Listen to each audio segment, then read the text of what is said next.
Bam. Goes the audio. Welcome to the stream. Welcome to the stream. Hopefully, everyone's excited for Fata Morgana Friday.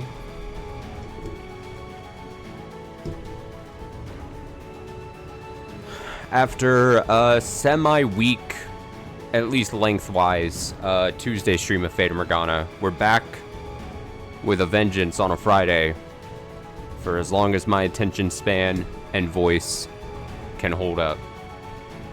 Probably.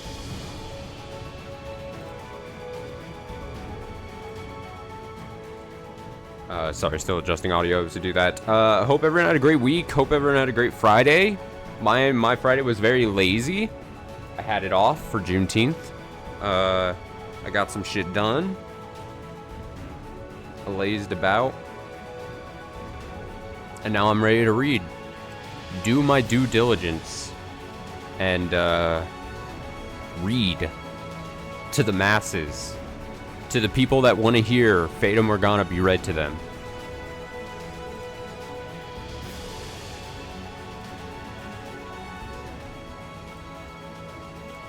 Alright, let me think.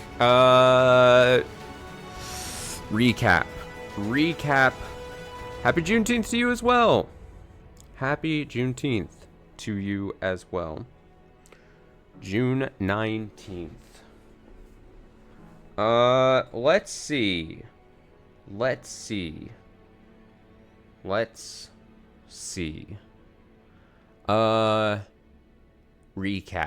Recap of Tuesday's stream.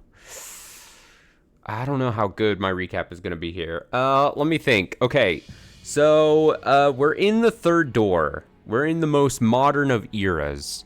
We have, let's recount the players. We got White Hair Girl. She's back, of course. We have Pinocchio. We have Maria. We have a bunch of other maids. We have the maid, the capital T maid, capital M, the maid.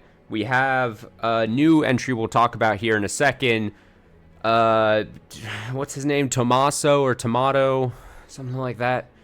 You know, and those are the major players. So let's see. Pinocchio and let's see, recap. Pinocchio slash Geppetto slash Jacobo and Maria are having a talk. That's how we started the stream. I believe they were having a talk. And it was like and it was kind of weird because they clearly have some kind of relationship. Was it weird? Was it flirtatious? Was it conniving? Is it scheming? Who knows at this point in the of the stream? And we're like, what the fuck is Maria and Jacobo doing? Japoco? What's his name? Is it Jacobo? I started saying Pinocchio and then I forgot really what it was. Jacopo, not Jacobo. Okay, Jacopo. My bad. So they're having their talk and they have their thing. Some kind of past relationship clearly is happening, or at least they're on friendly terms. But we're gonna get to that later. Then the maid and the white hair girl spoke together again, and we get more of the same that we've seen in the previous things, where the maid is trying to get the white hair girl to remember eras from the past. And they spoke together, and it's like more of the questions of like, do you remember who you are? What's your name? Yada, yada, yada. Do you remember the last things that did all this? And then I think it was at this point that the maid, capital T, capital M, the maid, convinces the white hair girl, I think, to give her a rose to the guy or something. There was some kind of like, I think they were in the rose garden. They're like, oh, you should gift it or something. I think I'm remembering that correctly, but I might be wrong. Correct me if I'm wrong. So then she kind of like faded to black or something, where we didn't actually see like the giving or something. There was some weird thing going on. I don't even know. But then we time skip a bit, and Maria comes storming into the white hair girl's room or something, and is like, hey, the rose garden is set ablaze. And I think right before that, I think we saw Jacopo like be like, I fucking hate this. This doesn't add any value to my life or something. Why was I gifted this? I'm gonna fucking show her. I'm gonna burn down the rose garden and build train tracks or something. It was something like that. So Pinocchio did that shit. And so then they went back outside and they saw the burning rose garden. They're like, this is fucking sad. This was the one thing that like really brought joy to the white-haired girl's life. Like, she was like, I tended this thing. I love this thing. It's clearly had some significance in the past eras as well. And so then at some point, Maria goes to the white-haired girl, and it's like, you should just leave his ass. Like, he doesn't deserve you. But when that previously seemed like nice information, now it seems like it might be like there's like an ulterior motive to it almost. Like, now that we've seen Maria may or may not be conniving behind the back of the white-haired girl, Maria might be like feeding that information to try to ruin or sabotage the relationship or try to end it. I don't know, that like Maria is like this character shrouded in like, what are your true intentions? What are you trying to pull off? You know, it's very strange. Very strange. But she's like, you don't, he doesn't deserve you. He just doesn't understand you. You don't have to be with him. It doesn't have to be like this kind of thing. And then at some point they go, like dancing, you know, the Maria goes like, hey, we should go dancing in the main hall or main room or something. Don't worry. Jacopo has gone away on a business trip or something. So don't worry. We can't get caught. We're totally fine. There may have been some kind of perfume thing as well. So they oh shit. So they go and they go dancing. And then Jacopo shows up and he's like, Jacopo shows up and he's like, you guys thought you could get behind my back and fucking dance whatever. And they were like dancing and having fun time, the white-haired girl and Maria. And then so then at this point the love triangle gets really confusing. You're like, who does, like, at least for me personally, I could make the argument Maria is either trying to separate their relationship or trying to get with the white-haired girl, weirdly, or trying to get with Jacopo. We see later on that maybe it's probably like she has a thing for Jacopo, but at the very least she has like friendly, she's like, again, being very friendly to the white-haired girl with an ulterior motive of trying to like split them up, I think. That's basically what it is. But it's still a love triangle nonetheless, one way or the other. So he gets mad. He's like, oh, you guys thought you could do this behind my back, and I'm here and fucking up whatever. I think Maria goes like, I'll calm him down. Don't worry. Don't worry. Then a new character comes, and his name is Tommaso, I believe. And he's like a big guy, and he's like part of like a crime family. It describes it as like not a blood relative, but it's like might as well be. It might be even more like deeper than a blood relative because they're from the same like economic family. I don't know if you want to call it crime family or whatever, but it's like, oh, it's the same fucking thing. Like, you know, you know, you can't do me wrong. We're gonna do this thing, yada yada yada. So that's Tommaso, and they have this conversation, Jacopo and him. And, you know, it clearly shows that Jacopo kind of hates this guy, and Tommaso kind of, like, is this imposing figure to him, kind of. They both talk about how, they're like, how old is this maid person? Like, she's been here forever. How old is she? And they say something like, oh, she just came with the house or something. So there was that little blip. And then Tommaso at some point, I think he was like, you better be nice to the white-haired girl. She's a fine person. And she came to me and she said that, you hate her and you're abusive kinda or something. And whatever. I think that was along the lines. And he's like, what the fuck? Why is she talking to him about it? Like, what the hell does that mean? Why is she doing that? And then and so at this point, as I was in the shower this morning, I was like I was thinking about like the theming, right, of love triangles and love shapes, squares even sometimes, because you're like, why is Tommaso getting in this? Do we actually have like a love triangle or love square going on potentially? Who knows? But also, I was thinking about this. You know how like last stream I was like, oh shit, the big theme of all 3 doors so far have been like awkward love triangles that have sprung up that all involve the white hair girl. A second theme, basically, and this is more ambiguous, I should say. But I think something to keep in mind, nonetheless, is not only the love triangles, but each door, there's like, I don't want to say unreliable narrator because it's not an unreliable narrator, but it's unreliable. We see unreliable information and characters that get spread, and then because of some people misinterpreting or obviously misinforming some people, like misinformation spreading or people jumping to conclusions on the back of misinformation, whether the misinformation is intentional or not. We got that in the first door. We had the back of the painting thing, and then Nelly going fucking insane and doing what she did. In the second door, we had fucking I had it in my head.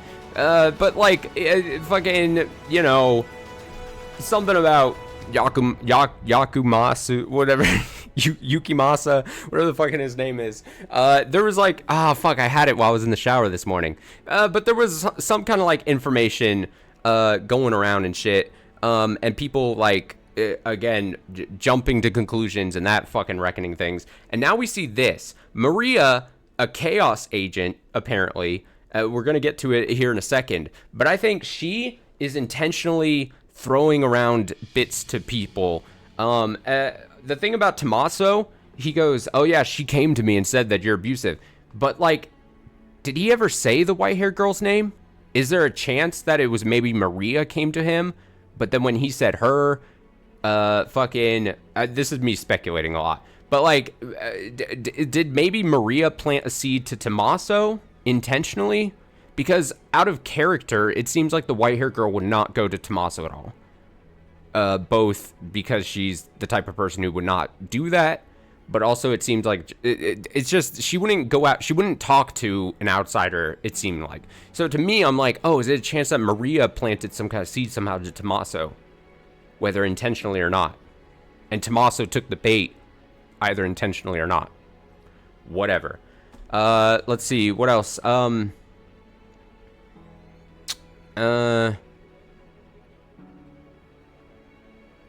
Yeah, so at that point, like I said, unreliable narrators are everywhere, but narrators is a weird term, but the term unreliable narrators, you know what I mean by that. Just like love triangles, they're fucking everywhere. So then Jacopo confronts the white-haired girl. There's the CG there.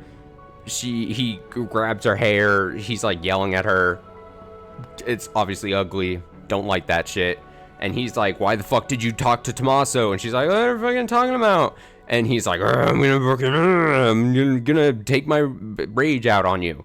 They need to just talk. They need to stop using Maria as a proxy. I agree. I think Maria is a chaos agent and is intentionally trying to cause problems.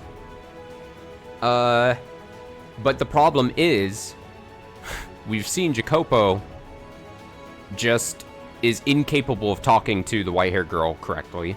And the white-haired girl is so meek and has been abused so much that she clearly feels like she has no ability to speak to Jacopo. So, sucks. So her punishment at that point, she's sent to like a cabin or something, it looks like. She's just banished from everyone. Then Maria takes it upon herself to like help her out. And again, we as the reader are like, is she really helping though? This seems like this is just, it's fake help because, you know, the white-haired girl has no one else to turn to, which is why we are in this situation, it seems like. So, white-haired girl writes like a letter, and the white-haired girl's like, Maria, please, the one thing I ask of you is to deliver this letter to Jacopo, I think. And Maria's like, yeah, sure, I'll do that. That's whatever. And then Maria goes and talks to Jacopo, and they have like this flashback where they were like younger kids. And then we start to see like they were like, again, it wasn't outright said, but basically through their history and through their past, it basically seems as if maybe Jacopo wanted to end up with Maria, or Maria wanted to end up with Jacopo, but because of the family arranged marriage thing in the future at that point, they were unable to be together, basically. But they had a friendship. They had others there, I think. There was, like, other people. I don't remember if there were names. Something. I don't fucking know. But I don't think they're important. So basically we see that they were supposed to, like... It's clear that at this point they were talking, at least back then, they were talking as if they were destined to almost end up together or whatever. So they had this moment or whatever. And then I think at some point after that conversation, I don't know if I'm iffy on the timeline, but then Maria gives her the letter, or gives him the letter. And he's like, yeah, this is a letter from the white-haired girl. But at this point in my head, he reads it and he's like, what the fuck is this? And it's like, I think Maria may have doctored the letter somehow. Because it seems, as the little information we get once he reads it, seems like not the type of letter that the white-haired girl would write. Or be so determined to give to Jacopo. Like, that doesn't make sense, right? Because he reads and he's like, what the fuck? She's cheating on me. I don't remember if we get to even read the letter, specifically us, the reader. But he basically says that it's some kind of proof that it says something about love or something. And he's like, oh, she's fucking cheating on me? Or Maria says she's cheating on you? Something like that. So Jacopo suspects some kind of affair with Maria. Like, not he's having an affair with Maria, but like he's like, oh, white-haired girl's having an affair. And again, I think we as the reader are supposed to, if we haven't already at this point, at that point it was very clear, at least to me, if I'm reading the situation, is that Maria has been behind the scenes trying to fuck up this relationship.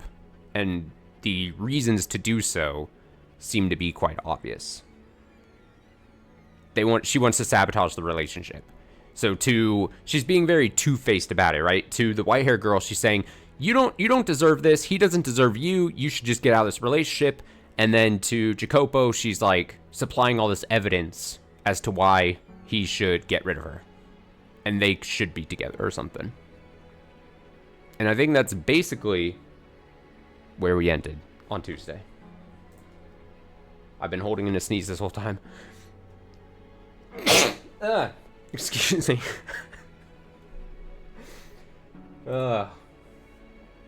I held in that sneeze that whole recap. It started at the I felt it like coming that from the very beginning.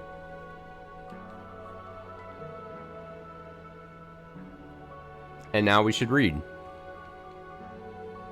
2 black screens. That's ugly. Back to back. All right. I haven't changed a bit? Question mark. If you seriously believe that, then I've got news for you, pal. Anyone who acts exactly the same as they did in the past is doing just that. Much like I do around you. Oh, this is a pose by fucking Maria. Our friendship will never change? Ha! What a fucking joke. You picked the wrong girl to put your trust in. And they call you astute. Can you taste the fucking irony? Oh my god, look at that mouth. Ah! She's like unhinged her jaw like a snake. She's going to consume something. Well, that just makes things easier for me. But my god, it's suffocating playing the good girl. Okay, so we start today's stream and Mask is just off. Mask is just completely off here. At the start of Friday, Fata Friday, all that theorying over the last few days we've had, it's all just a... Oh, that's good. That's good. It's great. I'm gonna change audio slightly more. There we go. Okay, but my god, it's suffocating playing the good girl. That stupidly cheerful little ray of sunshine, Maria. Ugh, sickening. On the other hand, the payoff is fantastic. Can't stop. God, watching him lose his cool was incredible. My sides hurt just thinking about it. God, she sucks. Wow. You're telling me she wrote this? Who else could have written it? It's in her handwriting. Why? Why? Why must she continue to betray me?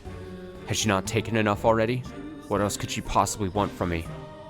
I told her to stay away from my gatherings. I had the rose garden torn down. And yet still, she finds other men? I warned her, told her it wouldn't happen again, that if she betrayed me one more time, I'd kill her. Jacopo? Out of my way, Maria. I have to talk to her. Ask her what this letter's about, who this man is. And depending on how she answers, I may have to. Hold it, Jacopo. Calm down. Silence. How am I supposed to stay calm right now? Listen to me. Relax. God. Maria sucks. Oh, she's such a character. I mean, she's one of those, throughout this whole chapter now, all the niceness she displayed at the beginning of the chapter when we were none the wiser, it's now just all boiling up to the front. You're like, I fucking hate her. You love to hate her. Who do I think is worse, though? Maria or Jacopo? Oh, I mean Jacopo. He's the one who gets to choose whether he enacts, even if it's bad information. If you act with the information that you're given in a bad manner, you're still more at blame, for sure. But Maria is worse by taking advantage of that. She's taking advantage of the situation. She's clearly taking advantage of Jacopo. She's playing him like a damn fiddle. And then acting as if she's nice. I mean, she sucks. Trust me. They're different sides of the sucky spectrum. You know what I mean? They're on different ends. Also, mentally manipulating may be slightly not as frowned upon as Jacopo, who clearly has displayed physical aggression towards the white hair girl. But Maria does this. Maria does this knowing that Jacopo is gonna like take it out on the white hair girl. So it's also bad. I don't know. It's not by Maria's hands physically, but it might as well be. Ah, shit. I don't know. They both suck. Jury's out. You try to talk to her right now and you aren't going to get anywhere. You're aware of just how frenzied you are, aren't you? Besides, you think she's going to tell you the truth even if you do manage to ask? Of course not. She may look all prim and proper, but that's not the real her. I don't think she's a bad person, but... Not a bad person? The woman who wrote this letter to another man? She crossed the line, you hear me? I agree with you there. She's gone too far with this letter. But remember, she's your wife and the daughter of a noble. You know exactly what will happen if you lose control of yourself and do something to her. It's not gonna look good for you. She may be nobility, but I have the Koska. We have our own way of taking care of these kinds of problems. Still, it's plain as day it'll only make a bigger mess. No one else knows about this yet. Are you telling me to act like nothing's happening when she so blatantly disrespects me? Jacopo, could you let me take care of it? I'm friends with the madam. You know that. She'll listen to me. So I'll make sure it gets through to her. Just how much you care about her. Oh, no. No. I couldn't ask you. It would be disgraceful. That's nothing to be ashamed of. What did I tell you? I'm on your side and you're on mine. We're in this together. You can ask me things you couldn't ask others to do. I have tight lips. Anything you ask, I'll keep absolutely under wraps. Damn it. You're right. Yes, you're right. I'm well aware that I always lose myself in her presence.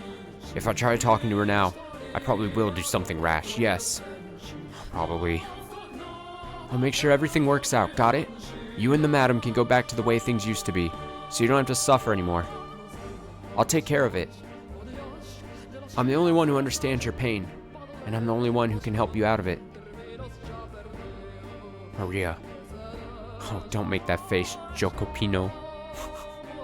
Enough with the pet names! Thank you, Maria. Please, let her know that even if she is seeing other men, and even if she does silently mock me for not being of noble blood, that I still love her. God, Jacopo has little man problems. Like inferiority complex type things where he's like, clearly this all stems, and he's got, like, clearly him not being of noble blood has, like, is like the seed that has blossomed into what we kind of like see now, i.e. the aggression and the everything. That I don't want to raise my hand again. Oh no, see, this is classic like abuser type stuff too. Like, let her know, even if I abuse her, I still love her. And that I don't really want to raise my hand against her. It's like, ah, shit, fuck off. You always have that choice. Sorry, abusers. You always have that choice. You love her? That's a riot. You're too busy chasing your stacks of paper. You don't have what it takes to truly love a woman. I will say, though, I was surprised you lost your head that badly. Quite the little crush you've got on her. You could just sit down and talk to her like a rational human being, and presto, all your problems would be solved. But you can't even manage that, which is why you're in this predicament. Once you're convinced of something, Chikopo, you never let go of it. And she's too timid to speak up for herself. Sorry, madam. I got nothing against you. I just didn't expect things to go quite this well. There's no stopping now, not when I've got this much momentum. Also, watching a pretty girl like you break down gives me goosebumps. You're still convinced I'm the only person you can trust. God. I hate it all. It affects me too much. How did he react to the letter? Well, yeah, about that. Would he not take it? Oh no, he took it. Just, don't feel too bad about this, madam. He said he's too busy with work, and tossed the letter aside. I told him to make sure he writes you a reply, but he hasn't gotten around to it at all. I see. That's a shame. Damn. It kills me to see you like this, madam. I don't get why he has to be so heartless. Not even taking a little bit of time out of his day to read the letter you poured your soul into writing. It's unacceptable. I'm sure he really is busy. He did not throw it away, though, did he? I imagine he means to read it when he has more time. I mean, okay. White hair girl, how long could your letter have been? How busy could he be not to write a letter or like read a letter? I know this is not like that's like my mentality when someone sends me a text. It's like, how busy could someone be? It's not like people are writing me a book in a text. I could read a text in like a few seconds and respond if I need to. It's a handwritten letter. How busy could his work be that he can't just read it real quickly?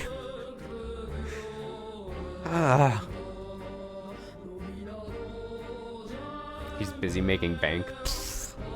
Please. Madam, after everything he's done to you, you still think he means well? I have faith. My timing was poor, that's all. I believe in him. I believe that the day will come when he gives me his attention again, as he did before. Madam. So, could I ask you to believe with me, Maria? To have faith that he'll once more show me his love? Oh, she is not giving up. And that mine will reach him? Something tells me that it'll all work out if you pray for it. Yeah, okay. If you're fine with me praying, I'll pray. I'll get down on my knees for you, madam. I'll have faith. Thank you. I would like to write another letter. Oh, not another letter. When it is complete, could I ask you to deliver it to him? I'll give him as many as you want. As many as it takes for you to get through to him. You really ought to learn not to be so trusting, madam. Take a real close look, and you'll see exactly who it was that ground your happy little life into dust. Thank you, Maria? Ha! I'm the reincarnation of the Mother of God.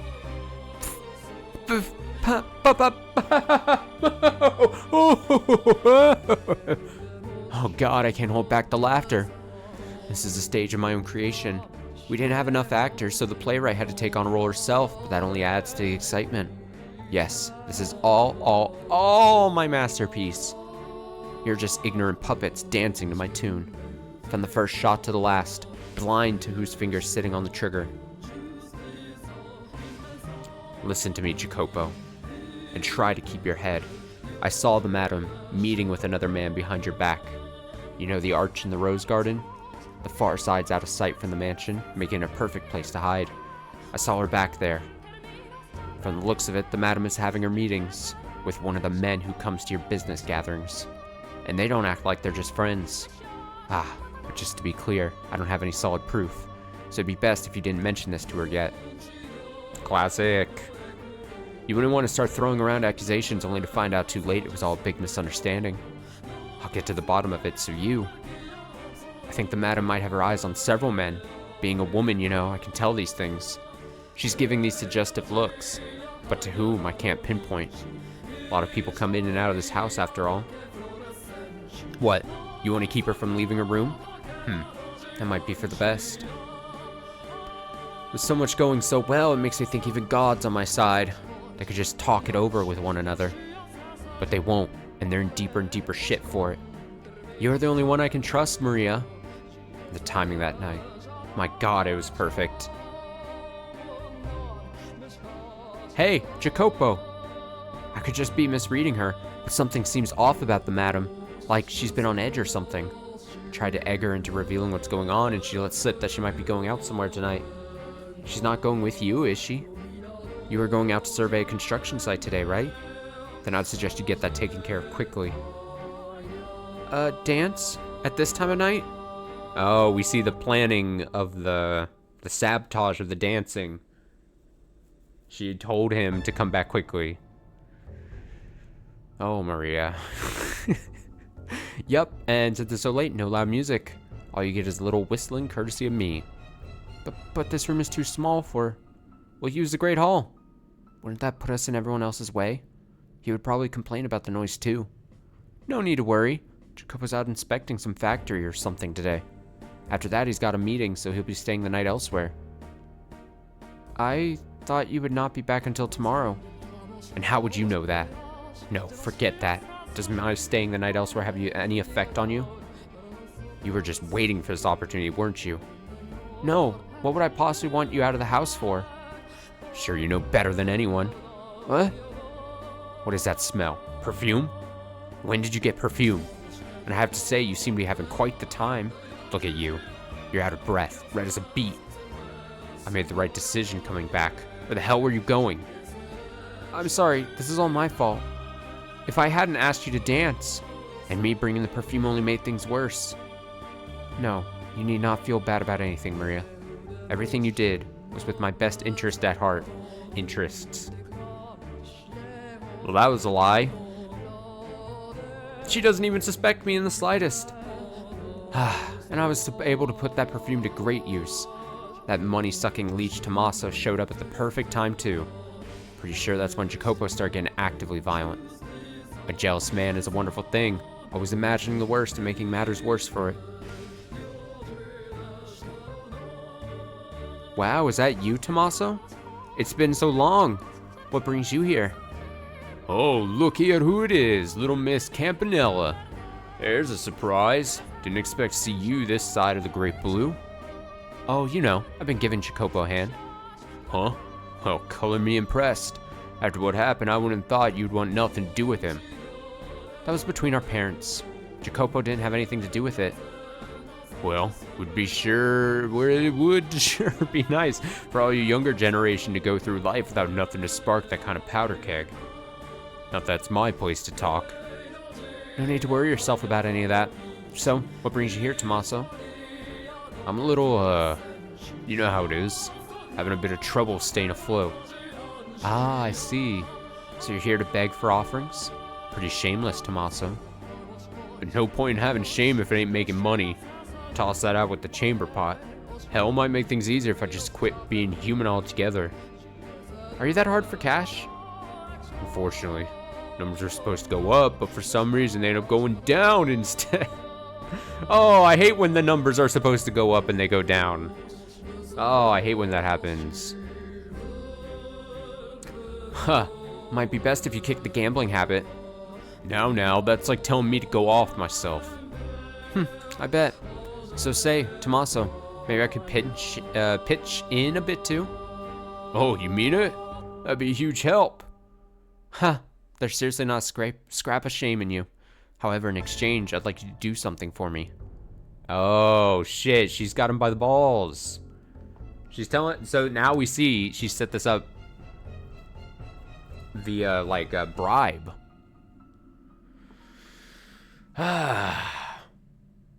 Someone whose face needs a visit from my fists?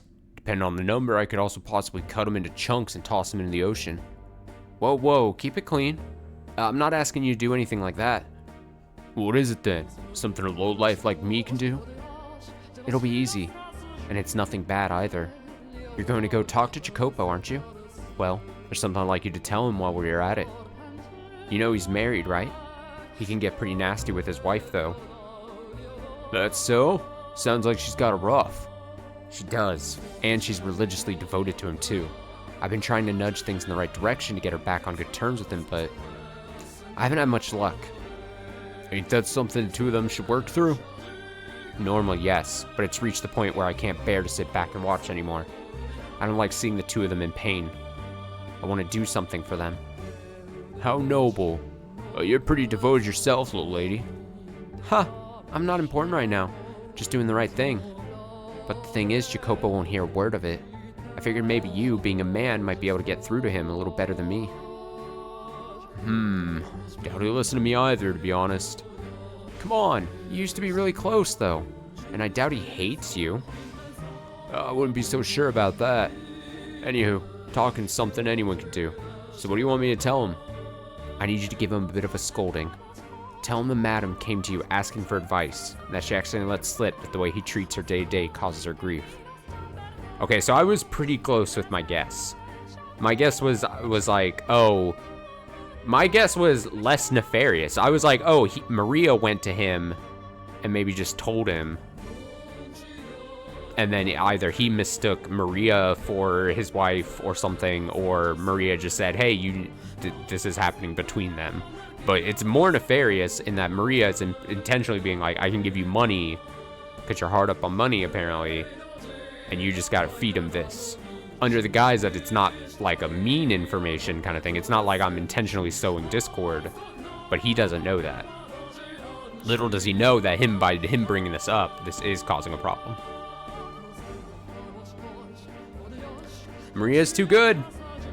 You gotta hand it to her. Anyway, Maria says, tell him the madam came to you asking for advice, and that she accidentally let slip that the way he treats her day-to-day causes her grief. I've never met this wife of his before, you know? It works even better that way. She's so downtrodden she can't talk to anyone about it. She thought that maybe you, being family, might be able to help. She's never met you, but she still latched onto the ray of hope. And I'm sure when Jacopo finds out she brought it up with family, he'll know he can't keep mistreating her. Things like this, they hit home harder when they come from someone on the outside. You make a decent point. Just remember, little lady, all I can do is bring it up with him. Can't guarantee it'll change nothing. That's all I need you to do. Thanks a bunch, Tommaso. Tommaso? Oh, right, one more thing. This is some perfume that's grown quite popular recently. Ask him to give it to the madam as a gift. If he won't take it, you keep it. Give it to another woman. Sell it, whatever you want. Perfume, eh? Very thoughtful of you. Women do like getting gifts like that. Yes, we do. If Big Bad Jacopo gives her some of that, they'll be lovebirds again before you know it. I'm sure of it. Never thought the day would come when I get to play Cupid. Now I'm starting to get kind of excited about this. Tommaso, no! Tommaso's so pathetic, he doesn't even get a Sprite. It's upsetting. Stay focused, Tommaso, and thanks. Also, you didn't hear any of this from me. I'm fine just pulling the strings from the shadows. Their relationship's in complete shambles, and Jacopo still insists he fucking loves her. And the madam says she still believes in him. Ha! Seriously, how stupid can you be? Poor Jacopo. Poor madam. Now then, let's see where this boulder rolls to next. And how far it keeps rolling. Naturally, I'll be nudging it along its way. Damn.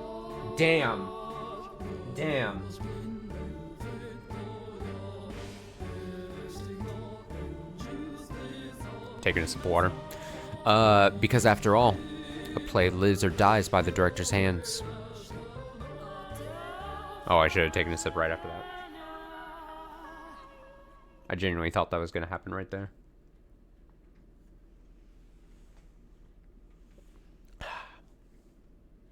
All right. Master, are you shocked? Or do you instead lament this development? I was deeply sorrowful, though to a lesser degree about Maria's true intentions and more my shameful inability to recognize her machinations. Basically, us as the reader, the only people we can trust are the white-haired girl and maybe the maid.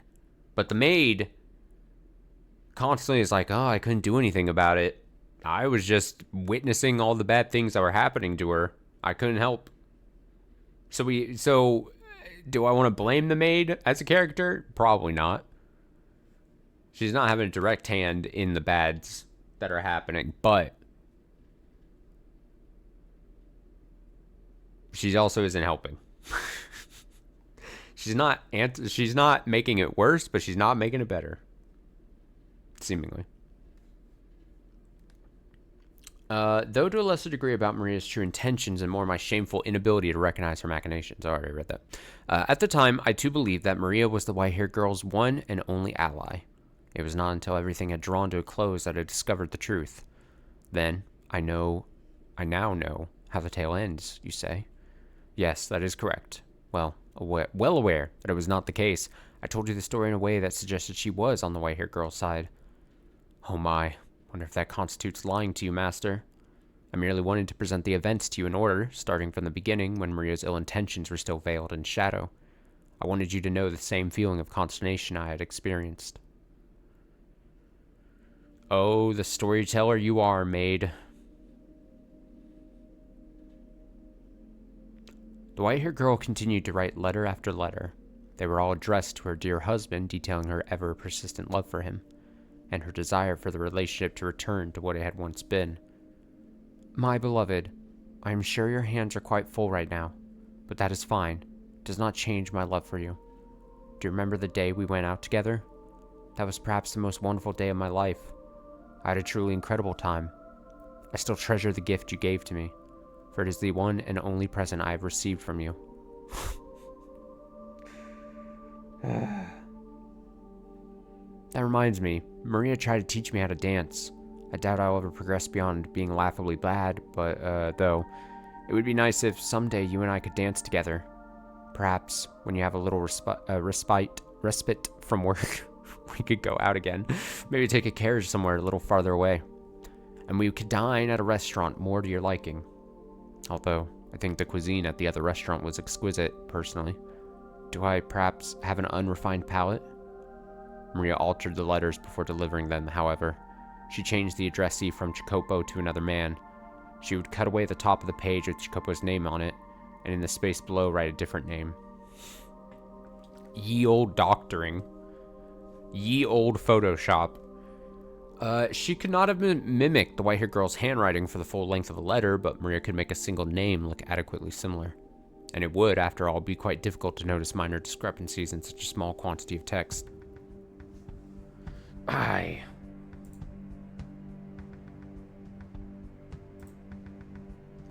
Again? Another letter? Why does she keep writing these? Jacopo's so stupid, man.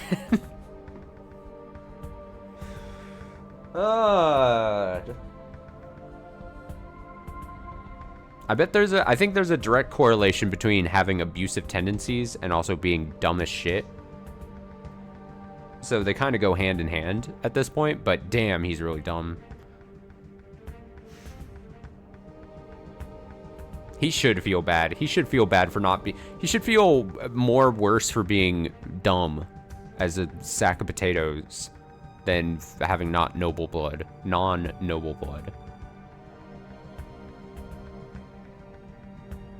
Also, if he's an abuser, like, I don't know the psychology of abusers too well, obviously, but I would bet that if you are a physical and mental and emotional abuser, you probably are easily swayed into seeing evidence of reasons why you should be an abuser.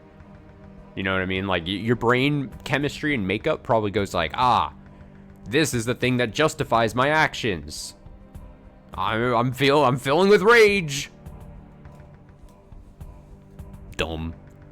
To Jacopo's eyes, the modified letters looked like professions of love for another man. The more she inscribed of her feelings for Jacopo, the greater the turmoil grew within his heart.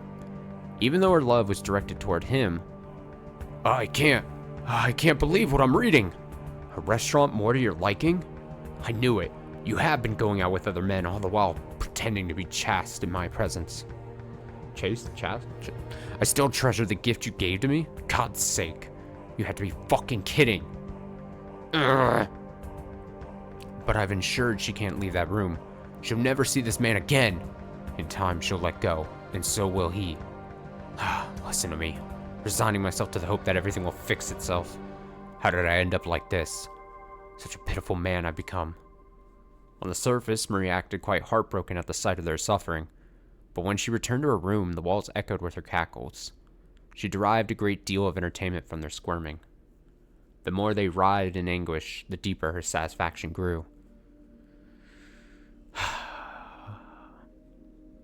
And both the white-haired girl and Jacopo continued to place their confidence in Maria, the one responsible for everything. The white-haired girl had never possessed a sense of distrust, and so she took everything Maria said as truth, continuing, in her agony, to write Jacopo letters. Stop writing the letters! After you write one letter, and Maria tells you that he was too busy to read it, you write a second letter and it doesn't work, something doesn't change, I would probably be like, you know what? Change of plan time. Let's change it up just to see. Oh, God. I don't know. I don't know what you do. I don't know what she's supposed to do. Letter after letter after letter. My beloved, are you still tied up with your work? It has been some time since we last saw one another, so I know not what you have been doing of late. I only hope you remain in good health. I would, if possible, prefer to tell you everything in person, but I do not have the courage, so these letters are my only option. Am I adequately expressing my feelings, my love for you? If you have the time, I would appreciate a response. You're never gonna get a response, though. Not as long as I'm intercepting them. There's no way I'm allowing these, or your love, to get to him. I could just stop reading them. It would certainly make things easier. But if I don't, my imagination will run wild, fantasizing about her writing to this other man, what she might be putting in her correspondence. I'd be better off knowing the truth than torturing myself with fantasy. It's the better option. Jacopo accepted every letter Maria delivered without fail. He would merely nod as he accepted it, his face contorted in discomfort, and then pore over the text when he was alone. I assume he did not want her to see his heart sinking into darkness. Had he put his trust in his wife rather than Maria, he would have almost certainly been able to realize the letters were directed at him, despite the altered recipient name. Everything she wrote about concerned him, after all. How could someone who had lived as isolated a life as her have so many identical experiences with two distinct men? Exactly! He should see that something is fishy, but he's blinded by rage. He's so stupid.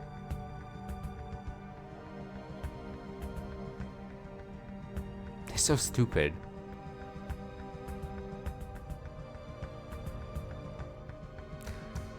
I've been weighing in my head the last, like, 10 minutes. Oh, wow, he's, like, reading these letters and getting angry. If I should get slightly more on the personal side story. So, like, I've talked about this, I think, probably once or twice on stream. And I'm fairly open about, like, my life or whatever. But many, many years ago, I was in a relationship. Many, many years ago. In a years-long relationship. And basically, at the end of it, I'm shortening some details to this. But basically, it ended, and it was clear that I was being cheated on. And, like, I think this is partly why I read this, and I'm like, because one, the big difference is he suspects cheating, and he gets rage. The cheating I experienced, I didn't get rage. I just got sad and depressed. And then two, I think it's funny reading this because I'm sitting here quarterbacking, like, being like, Oh, how do you not see this? How do you see you're not being manipulated? Oh, if something seems fishy, why don't you go directly to her? Like, it's interesting because, like, me with the personal experience, I'm like, oh, you're suspecting this thing is happening when it's not. And it's just like, I'm not saying, like, obviously the experience is exactly the same because it's obviously differs completely where it's not happening in this case, but he thinks it is, but he doesn't just go to that person. And then me, it was happening, but I also didn't confront the issue until it was basically too late. But it wasn't because I was seeing it and then became rageful. It was like I was what's the term I'm looking for? Like I was trying to pretend like it wasn't happening, or like any of the signs I didn't like act on, or I was like, oh, again, I'm shortening some of the details. I'm leaving out some details, I guess I should say. But like, the difference is he thinks he sees the signs and he's getting mad and he's not doing anything about them. And the signs were in front of me in my life, but I was putting them away. I was like, oh, it's fucking fine, or maybe it's not like this. And then I was just becoming sad and depressed. And so it's funny now, years later, I read this story and I'm like, I'm couch quarterback. What's the term? Armchair quarterbacking, where I'm like, oh, you could have just solved this problem if you were better. Turning a blind eye, optimistic. Yeah, no, you're right. Yeah, something along those lines. It's just funny. It's just, and not saying that cheating is funny or anything. Don't cheat. Don't cheat on people you're in a relationship with. That's a wise words to live by me. But yeah, it's just interesting to, I mean, this is just a fictional story, so it's like whatever. But it is these past 10 minutes where he's just sulking and reading letters and getting manipulated and thinks something is happening. It's just two different ways of how, like, suspected or not suspected cheating is happening or impacting a relationship thing. It's just interesting to read because of that. But, like, going back to this exact line, this is where I'm talking about where, like, it's very clear he's, like, is just stupid or is stupid because he's blinded by rage. And it's like, whatever. Why could he not, or jealousy, blinded by jealousy? We didn't really talk about it too much, but, like, he's brought up multiple times, like, him not being of noble blood is definitely irking him and is probably something that is something in his life. And probably he's pissed off because the arranged marriage happened because he was not of noble blood, and his family of money was like, we should arrange him with someone of noble blood so they could pair up and become a more powerful family. And I think that is the seed of him becoming jealous of the white-haired girl and just not being a noble. So the problem was seeded right there, and it's become this. Why could he not find it in himself to trust her? Perhaps doubting her was simply easier. If you were in his position, would you trust her? Would you maintain faith in her? The woman who had waited so long? Would you believe the feelings she professed for you were genuine?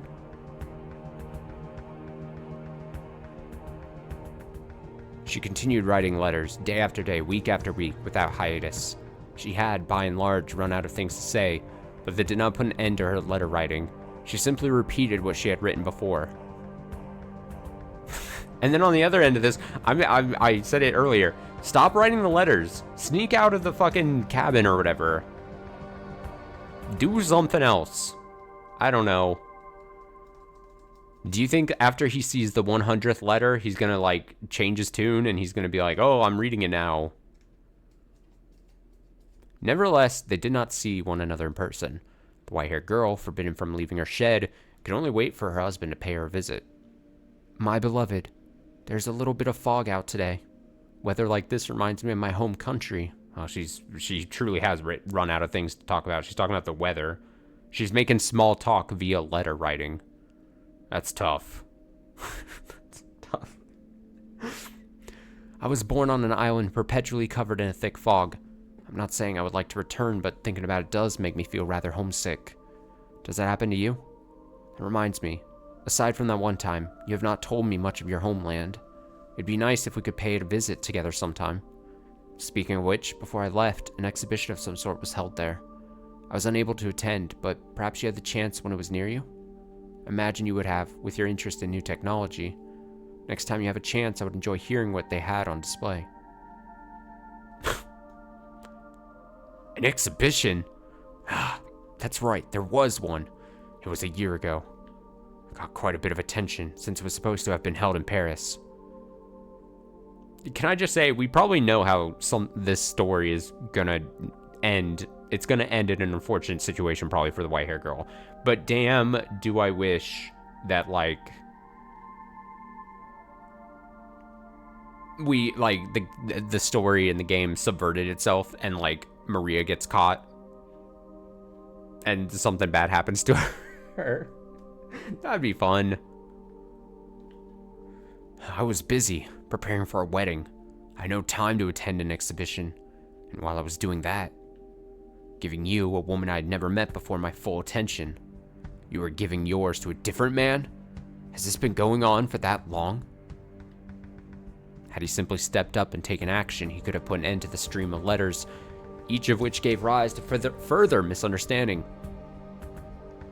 He needed merely ask the white-haired girl in person to whom the letters were addressed whether what they described were true, and the twisted threads of his confusion would have all been unraveled. But he made no such effort, relying instead on Maria to serve as his intermediary. I feel as though I have now, at long last, come to understand just what kind of man Jacopo was. While he had a great deal of pride in his capabilities, he had far less confidence in himself as a person. If he'd had faith in himself, perhaps he could have put faith in his wife as well. Had his pride not been so twisted, perhaps he would not have been so afraid of being hurt. Indeed, he was afraid. Afraid of being rejected by her. Afraid to face a reality where his beloved partner scorned him. Where the woman he loved laughed at him disdainfully. Where she and countless others mocked him. The thought of it paralyzed him. The environment in which he had been raised played a significant part in his state of mind, I expect.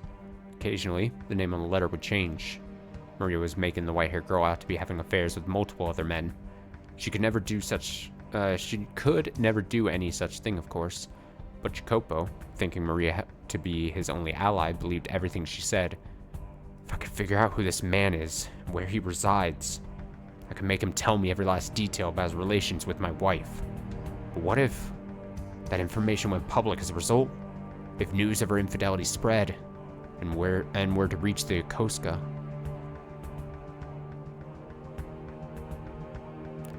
The fate of the Berzadis is in your hands, son. There's a limit to what we can accomplish on this tiny island. If we don't turn our attention outwards, we will wither away and die.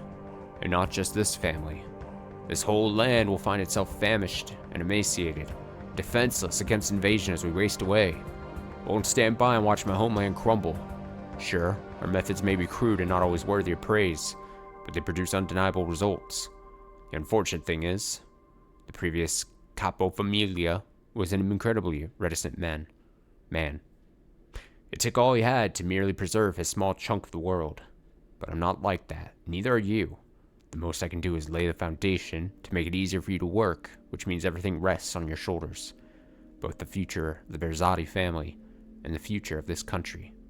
It all falls on you. You. The marriage is happening too quickly? It would be madness not to hurry given the circumstances. You should be well aware of that. We need the Berzati name climbing the social ladder in short order. We're going to have everything ripped out from under us. I see what this game is attempting to do. The game is attempting to make me feel bad for Jacopo. Classic. Oh, he's put too much pressure on him. Oh, he was forced into a marriage from a young age. Oh, he's got all the fucking this family thing on his shoulders. Oh, he's fucking whatever. No apologies towards an abuser.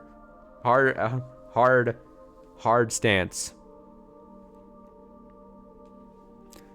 We need the Berzati name climbing the social ladder in short order, or we're gonna have to have everything ripped out from under us. If the woman isn't to your liking, you can find another one that is. She's only going to be your wife in name. But listen to me, son. You must not allow her to fool around. What are the most vital things to have in our society? Money? Power? Yes, those are important. But what matters most is respect. No one's going to follow a capo familia they can't respect. Mia famiglia! I've said that twice. I said that last stream too, and it's a reference. No one's gonna understand what I'm saying. They'll try to undermine your authority. Once someone deems you weaker than them, courtesy goes out the window, and that's a judgment that's near impossible to overturn. Betrayal spreads like a fire through a forest, and once that flame's lit, the both of us come crashing down.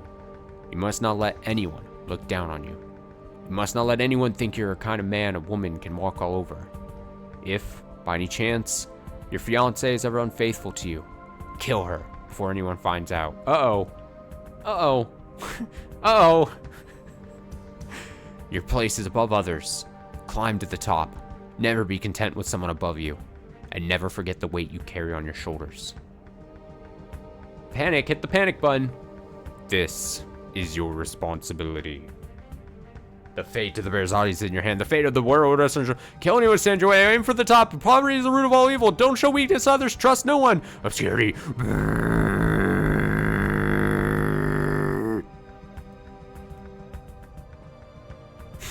Sorry. I must keep intercepting her letters. I must keep her locked up. I still have work to do. I cannot allow anyone to learn about how she's disgraced me. Kill her. That's how my old man says to handle it.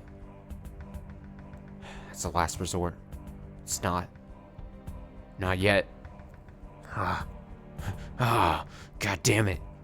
It's downright wrong for me to even be having these feelings for someone. Fuck. Me when I must kill. Master, your carriage is waiting outside. How are you coming along? Coming along? Oh, that's right. I had an inspection scheduled today. I'll be right out. Have him wait.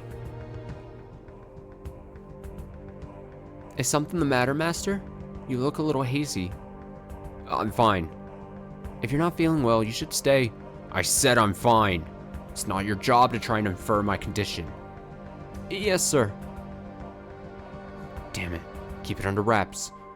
Act like normal. You can at least do that much, damn you. Take care on your trip, Master. Yeah. It's not the usual coachman. I also feel like I've seen him somewhere. Your fault. What? That we... Hey, speak up. Die, Jacopo Berzati. What? Bang! Is it a gunshot? Bang! An assassination attempt. Oh my god, not a gun. A knife? What is that sound effect? Master! There's a knife in your stomach. I thought I took the flashing of the screen as like a gunshot, like bang.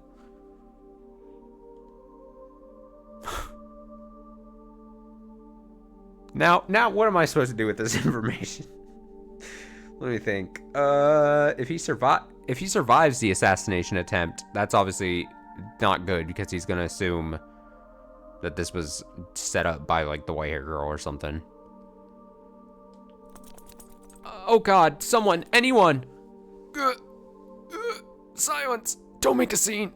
Call a doctor. Yes, sir. Now I remember where I've seen him before. That's right. I put his factory out of business.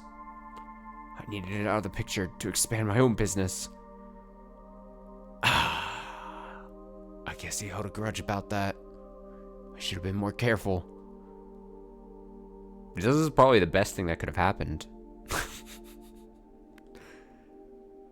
Blood flows with surprising abundance from a stab wound.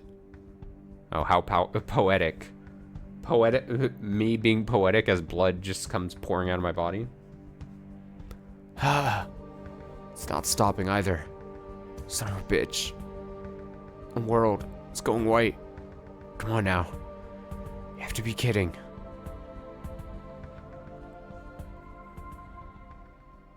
And I do not care. I feel like I don't care. I feel like I should be fine with this. I think I am fine with this.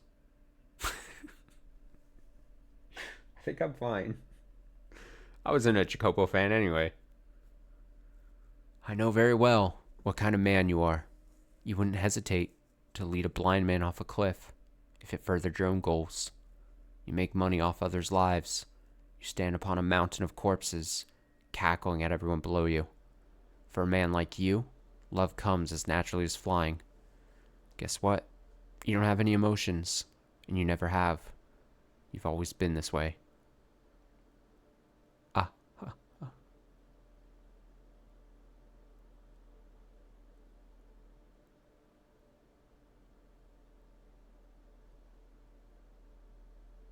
My childhood was day after day of mockery.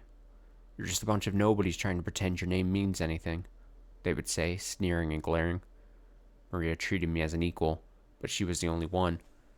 I wanted to show them up, and to do that, I had to rise to the top, or at least high enough that I could laugh at them. My old man wasn't the one who wanted that. I did too. Wait, who was that one? My old man wasn't the only one who wanted that. That makes more sense. I had to make them acknowledge that I had value as a man who actually wants to go through life being laughed at. I had to make them recognize that what I did had value, and I needed neither love nor compassion to do it. Or, that's what I thought.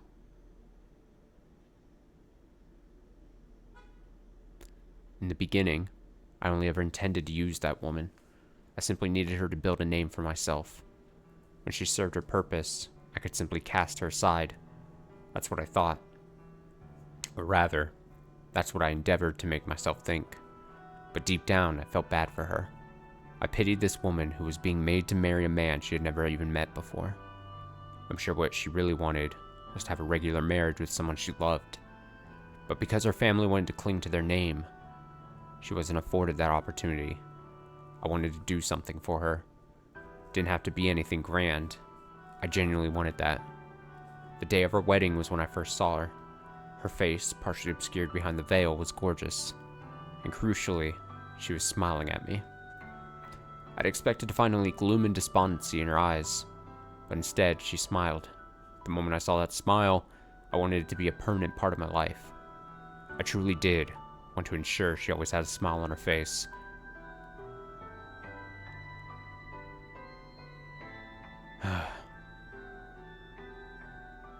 Is this my room? I'm alive. Damn it. I feel nauseous. What time is it? The world's a blur. So hot. You mustn't get up. The doctor said bacteria entered your body through the wound. Because of that, you have a very high fever. What are you doing here? I was told you had been badly wounded, but thankfully it was not fatal. How did you make it out of... Pardon? Oh, I see. Maria opened it. Would you like some medicine to reduce the fever? Should help you feel better. Yes. No. Stay by my side for a little longer. Is there anything I can do for you? I feel no sympathy for Jacopo. I refuse. I refuse to feel bad for him.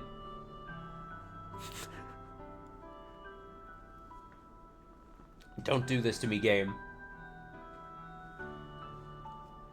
You can ask me anything. My hand. Your hand? Could you hold my hand? If you don't want to, that's fine. We're not redeeming him. I refuse. We're not redeeming him on this channel. Like this? Your hand is quite cold. It probably feels that way because of your fever.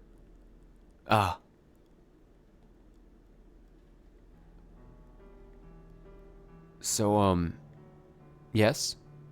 I've done some regrettable things to you. Please forgive me. To tell you the truth, from the moment I first saw you, I I felt like you were what I had been searching for my whole life. Laugh if you'd like. I felt like I'd finally found you. But I couldn't act around you the way I honestly felt. You should get some sleep. She should be like, what happened to all the letters I wrote you? What about those, huh?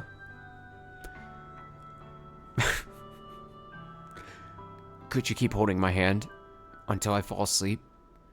If you don't want to, that's fine. My hand is in yours. Thank you.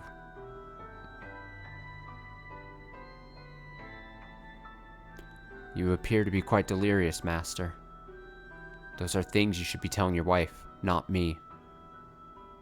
Oh. Bwamp, bwamp.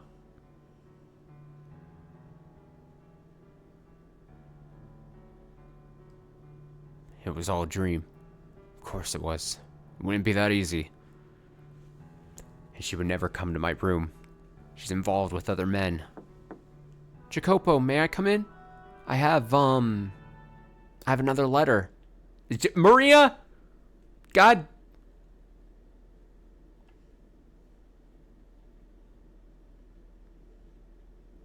Pain. Eternal pain.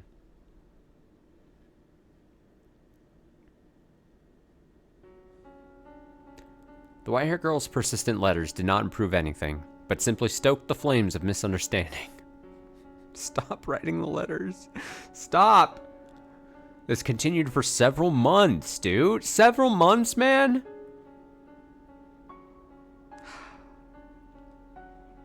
Though outside, the sun shone with the gentle warmth of spring, the cold, bitter winds of winter still relentlessly blew between Jacopo and his wife. Oh, though outside the sun shone. I read that weird. The sun shone with the gentle warmth of spring, the cold, bitter winds of winter still relentlessly blew between Jacopo and his wife. Not allowed to leave her shed and never receiving a reply to her letters, the white-haired girl's only source of information was Maria.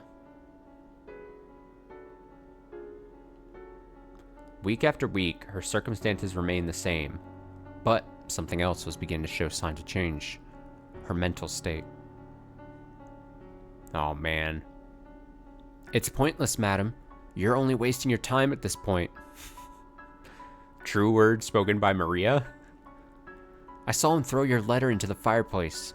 He's not going to read anything you write, no matter how much of your soul you pour into it. He cares more about money and work than love. That's the kind of man he is. Just give up and file for a divorce already. No. No. I will get through to him. Everything will go back to normal. I have faith. All my letters may go up in flames, but my faith will not be lost with them. As long as I keep writing. Eventually, I'll get through to him. So I cannot stop. I cannot... Do you have any idea what he says about you, madam? Jacopo doesn't trust you in the slightest. He goes around calling you a witch. A man-eating devil woman. It's awful. There's no one as pure and as beautiful as you. He says, I'm a witch? Listen to me, madam. He never for a second actually loved you. He just wanted the influence attached to your name.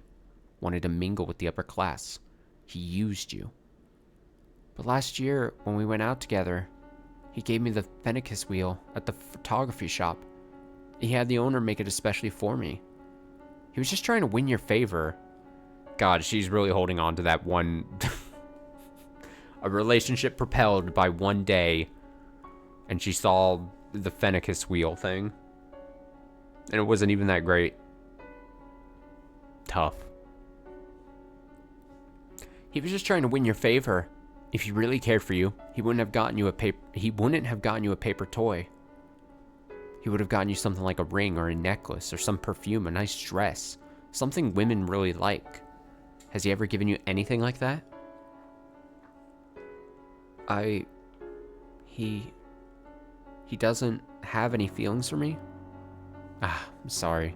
I just couldn't stand to see you going through this, but I don't know when to shut my fat trap. I went too far.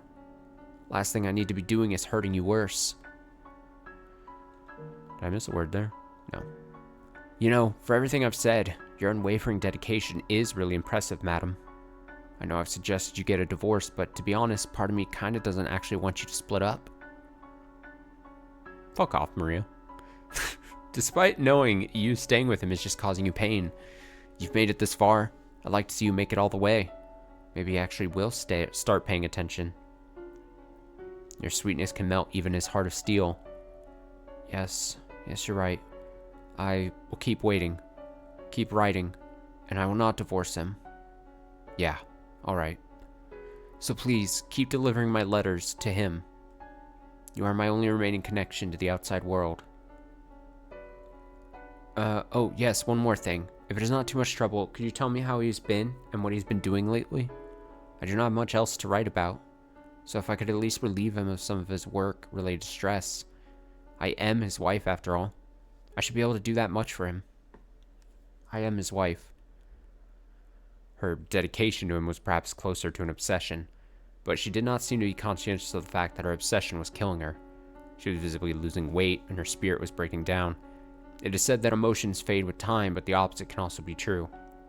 The act of waiting, of fervently believing for so many months, despite the object of one's affections not returning them, can tear apart a person's heart, crush their soul, shatter their spirit, no matter how radiant, how thick-skinned they may be. With enough time, it'll wear anyone down. No one is immune.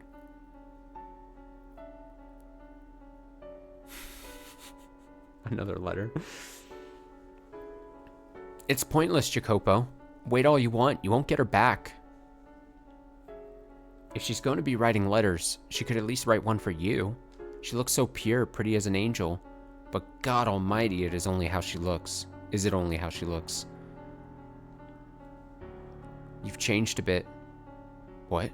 Have I? The old you would be yelling and screaming, chomping at the bit to go storming in on the madam. Now you just go quiet. I'm just a little tired. You could break it off then. Question mark. What? You've already made a name for yourself in high society. Nobody's gonna suddenly start ignoring you. You've more than put her family name to good use. To put it in your own words, it's no longer necessary. This isn't something I really want to say, but the madam has never liked you. She was married off to a total stranger and forced to leave her home.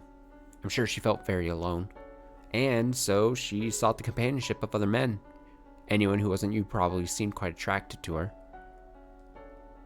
So, without getting violent or threatening to kill her or anything, just end it already, quietly and without a fuss. It'll be easier for you that way. I cannot. Because you still love her? That's wonderful, Jacopo. After everything, you still love her. That's just blind Slavish devotion at this point. Perhaps it is a foolish, unhealthy obsession, but I still do not wish to sever ties with her. I cannot get the image of her smile out of my head. The look of utter elation on her face as she looked through the phenakistoscope. Those captivating eyes beneath the veil at our wedding. I will never, for as long as I live, forget those sights. Color me surprised. You're a sentimental one. Well, guess you always have been kind of mushy, haven't you? True to your heart, despite how you may look. It's not a bad thing, though, in my book. There's nothing but pain in it for you now, but all you can do is wait until she stops writing. But don't worry. If you need to let off some steam, I'm all ears. I'll be here for you until she breaks it off with the other men. No, that will not be necessary. What? I know very well that things cannot continue as they are forever. I knew it from the beginning and still couldn't do anything. This time, I plan on facing her myself. You serious, Jacopo? Yes. I've relied on you for too long. I was afraid of what I might do to her. I didn't want anyone to find out that my wife was being unfaithful. And I thought the best way to ensure that was by locking her up away from anyone else. But the situation's not going to improve unless I do something. If I allow things to continue as they are, sooner or later, word of her infidelity will leak. So before that happens, I must face her myself. I must do something. It's probably best if you didn't. I'll tell her anything you want. Make sure things start improving. Come on, please have this fire back at Maria's face. Please. I appreciate everything you've done, and I apologize for getting you involved in our troubles. But I'm going to end it now. No, I must put an end to it. This is a problem between me and her. You might get violent again if you go see her face to face. Yes, I might. I might do something that would look rather bad for me, but it's reached a point where, till the two of us face up to each other, it's never going to go away. It took me far too long. I wasted too much time trying to find my resolve. I see. You'll need a way to break the ice then. Break the ice? Right. If you've got some convenient excuse to talk to her, it'll reduce some tension and make it easier to bring up what you need to bring up. And make it easier to bring up what you need to bring up, right? Here's an idea. That transcontinental railroad you've been funding. That's supposed to be opening up pretty soon, isn't it? Yes, it is. There'll be a message by telegraph when it happens, right? You can ask her to be there to hear it, and then you can invite her to ride the first train. You put your heart and soul into this project and it's finally being realized. It's going to be an amazing day for you, and a day like that's right for more good things to happen. It's going to be the accomplishment of a lifetime. Don't look so down in the dumps. You're sending trains across this massive continent, carrying on them the people of this country's dreams. Who said you can't stick a dream of your own on it too? Right. Yes, you have a point. A railroad that spans from coast to coast. She's a sickly girl, which makes long trips difficult. But this new rail system should make them much less straining. It would allow me to show her the world. Yeah, that's perfect. I'm getting excited myself. He'll go great, I'm sure of it. Yeah. What does Maria have planned? Poofed, poofed, ha, ha, ha, hoo, ha, hoo, ha. Hoo-ha. Oh god, my fucking sides. Seriously, they're a goddamn riot. The both of them. They keep on trusting me and keep on getting hurt. They don't have to be going through any of this. Oh my god, Maria, you're terrible. These people call me the Holy Mother, but the real Mary's rolling in her fucking grave. Ha ha ha. Now, I must say, I wasn't expecting you to make a move, Jacopo. A shame that. A squirming loser, paralyzed by insecurity, is a better role for you. If they do end up figuring it out, tough shit. Doesn't hurt anything, just takes away a bit of my fun. I don't understand why he's so infatuated with this railroad. I mean, I do sort of get romanticizing steel, but my kind of steel is a little smaller scale. Anyway, I suppose it's about time to get things moving. No matter how this plays out, you will not have a happy ending, Jacopo. You're going to get a real taste of just how much I despise you. Yeah. Maria, oh, there you are. What is it? I'm on break right now. You were assigned to clean the cellar today, weren't you? Well, head maid saying it hasn't been done yet. What? I did, I cleaned it. Just a casual once-over, but hey. Well, do it again, and do it right this time. Because if you don't, it's gonna fall on me. That's supposed to make me give a damn? I mean it. You take care of it. You get enough special treatment as it is. Yeah, right. Heard you the first time. I'll care of it. And don't you forget it. Oh, for God's sake, why should I have to be the one to tell her? Is she gone? Is she gone? I'm busy monologuing. Oh, what a pain. Who cares if the damn cellar is clean?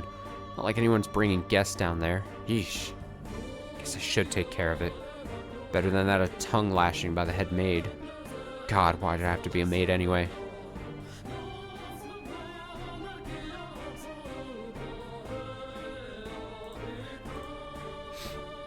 What a dank place. Oh, it's so dark and humid down here. Makes me feel gross.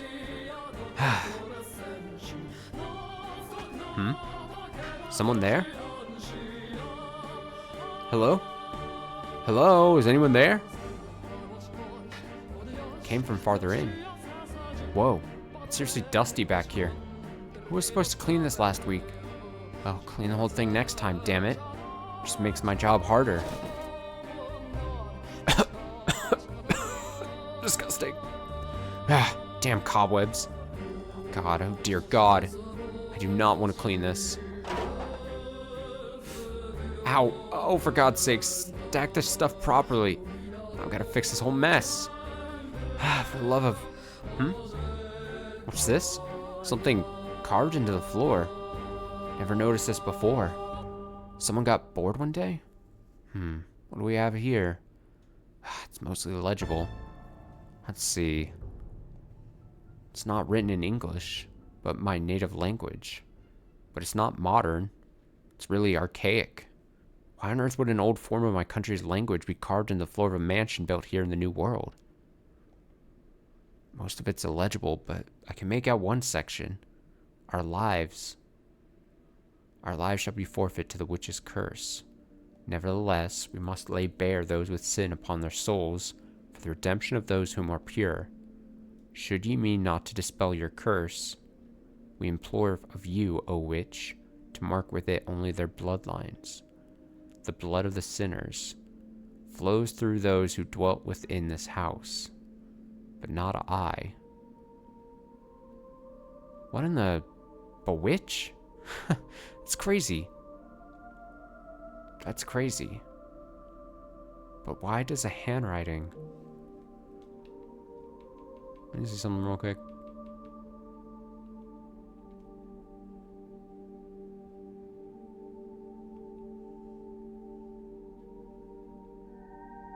Okay. But why does a handwriting look like mine? It's just coincidentally similar. No one's handwriting is perfectly unique, after all. Why am I so sweaty? It's not that hot down here. Nope, forget it. Didn't see a thing. Not a chance it's real. Just a tasteless prank. This is silly. There's something in this box. Is that a painting? Has it always been here? Huh? White hair. Fair skin. Is this the madam? But then, why is the face all torn up? And her clothes look really old-fashioned. Painting seems worn and faded, too. Something about it feels off. I'm not sure how to describe it. It's very creepy, unsettling. What do I think about that? The witch thing? It seems like a very leading question. Unsettling. The writing on the floor and this painting. What is with this house? Dots. It's just a painting. Nothing to get weirded out over. But I know what happened. Jacopo probably slashed it up in a fit of jealousy. He is a simple man. Seeing this probably wouldn't put him in the best mood. Ha, ha, ha, ha, ha, ha, ha, ha, ha, ha, ha, ha.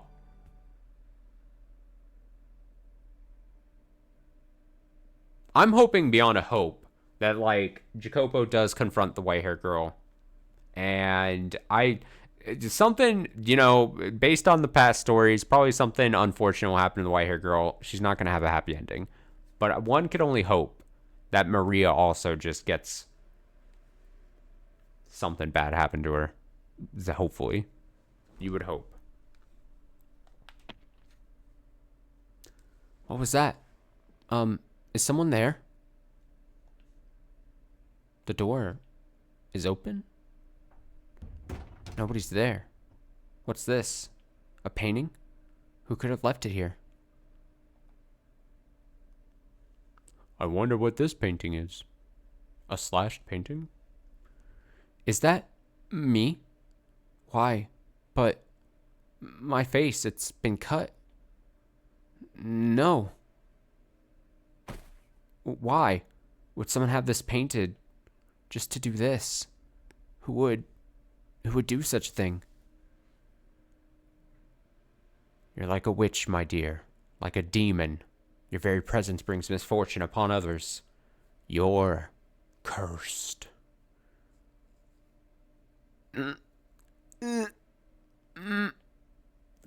No, I'm not. I'm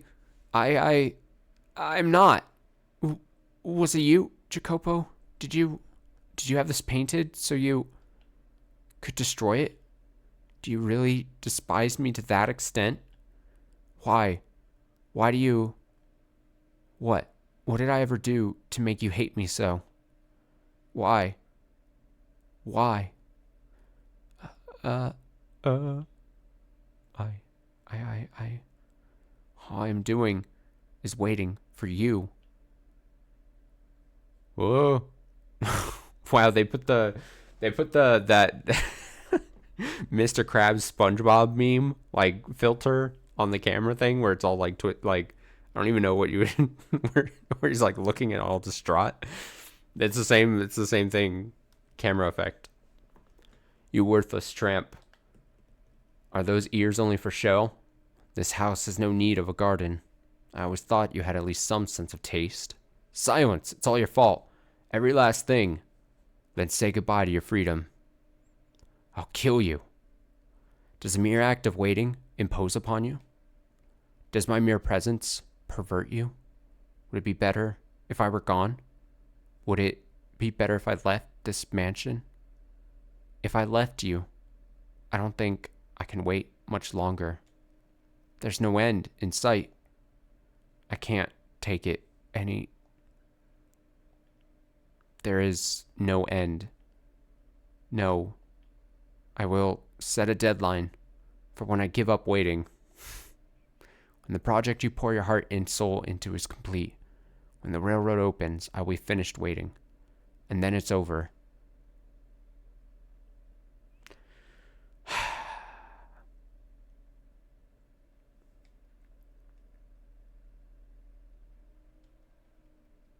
Interesting.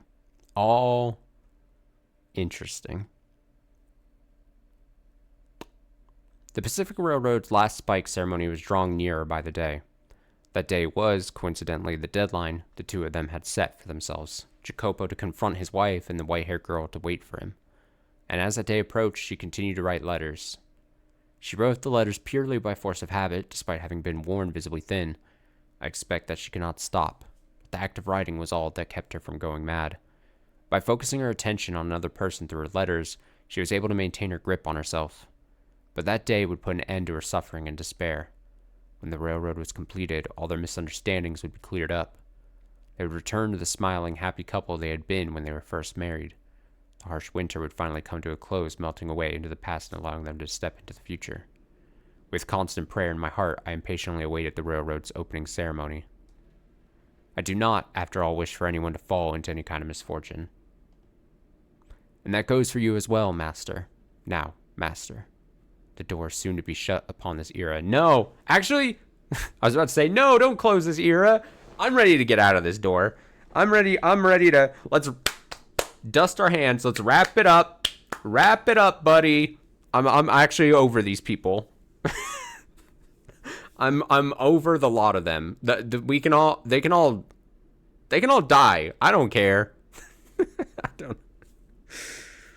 I don't know. That sounds critical of me. Now, Master, yeah. Are you prepared to see what happens next? Oh, I'm so ready. I see. Very well. Then allow us to make our way to that final day. Also, I apologize. As I'm reading this, your question, what do I think about that, the witch thing? I sounded dismissive when I said that. The question, what's the best way I can put it? I mean, it's an interesting bit of information. I didn't mean to be like dismissive when I read it quickly while I was like going over the text and everything. It's just I didn't have anything better to answer your question with, because like it's an interesting bit of information. If you're saying you want me to like predict exactly what it means or the intention behind it, then basically you're just trying like I'm either forced to I'm gonna make like a prediction or something, and then I'm gonna be wrong, or I touch upon it.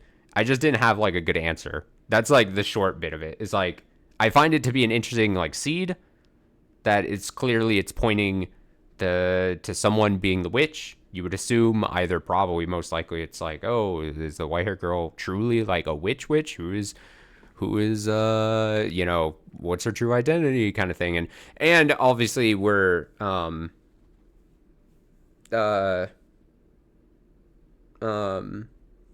obviously there's something shifty going on because of the white hair girl's presence in all of these eras and situations and stories, and her seemingly carrying the same name through each door and everything. So there's got to be something, witchy or supernatural seemingly with her and with the capital, the maid. I don't know. And that's fine. You're fine to ask. It's just, I guess what I'm trying to say is when people are like, oh, what's your thought on this? Because of a certain bit happens. Like, if it doesn't come to me naturally where I'm then saying it out loud, then it's just like, it's like, if I have a theory about something, then I'll say it obviously out loud, like I had been. And if I just don't, when a bit of information, then I feel like, then I'm just like forcing out like a half-baked theory on my end, if that makes sense. And then I just found, then inevitably I'll be wrong or just completely off base. And then people will, in the comments, I always think back to the one Umineko stream where I want to say, I'm not going to be able to remember it clearly, but like there was something where I said a theme or a theory, not a theme, a theory that was like very like very like early. I said it, and then people in the comments fucking clowned me. And looking back, I'm like, yeah, that's fair. But that's because I was like reading it real time, and then I was trying to like think of something, and I was like, oh, wouldn't it be interesting if this was happening? And then like I remember the day that VOD went up, and I'm not necessarily saying that was going to happen necessarily in this case, but yeah, I don't know. If I have like, again, not to dissuade like asking my thoughts on or feelings on something, but if it's like a question where it's like, oh, what's your theory on this little bit of information that's been presented? I feel like it would just be better, or it's better when I do have something that once I feel like, oh, I'll present it. Also, there's also the thing where like, this is sometimes a hack answer, but like, I don't know, but there may or may not be like people that are like experiencing the House of Fata Morgana for the first time when they're watching like VODs or something. And sometimes I choose just not to like 100% express my whole like mental state or opinion on something, just to leave like,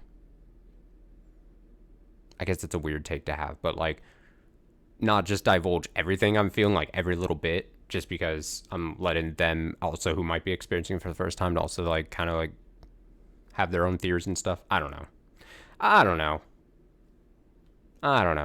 That's all. I just feel bad now because I felt like I read your question and then my comment was like seemingly quite dismissive, but it's just because in the time I didn't know how to express, and still didn't express myself great.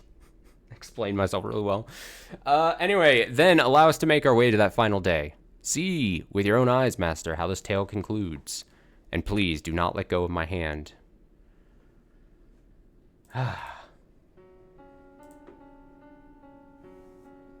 All right, I'll say a theory here.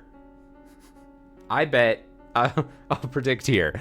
I think Jacopo is going to get aggressive in trying to express his love and misunderstanding of something, and the white hair girl's going to try to express her love, and then he's going to lash out at her, and something tragic to the point where she is gravely injured and or killed, and he's going to be like, oh, I didn't mean to use so much force, it's just I love you so much.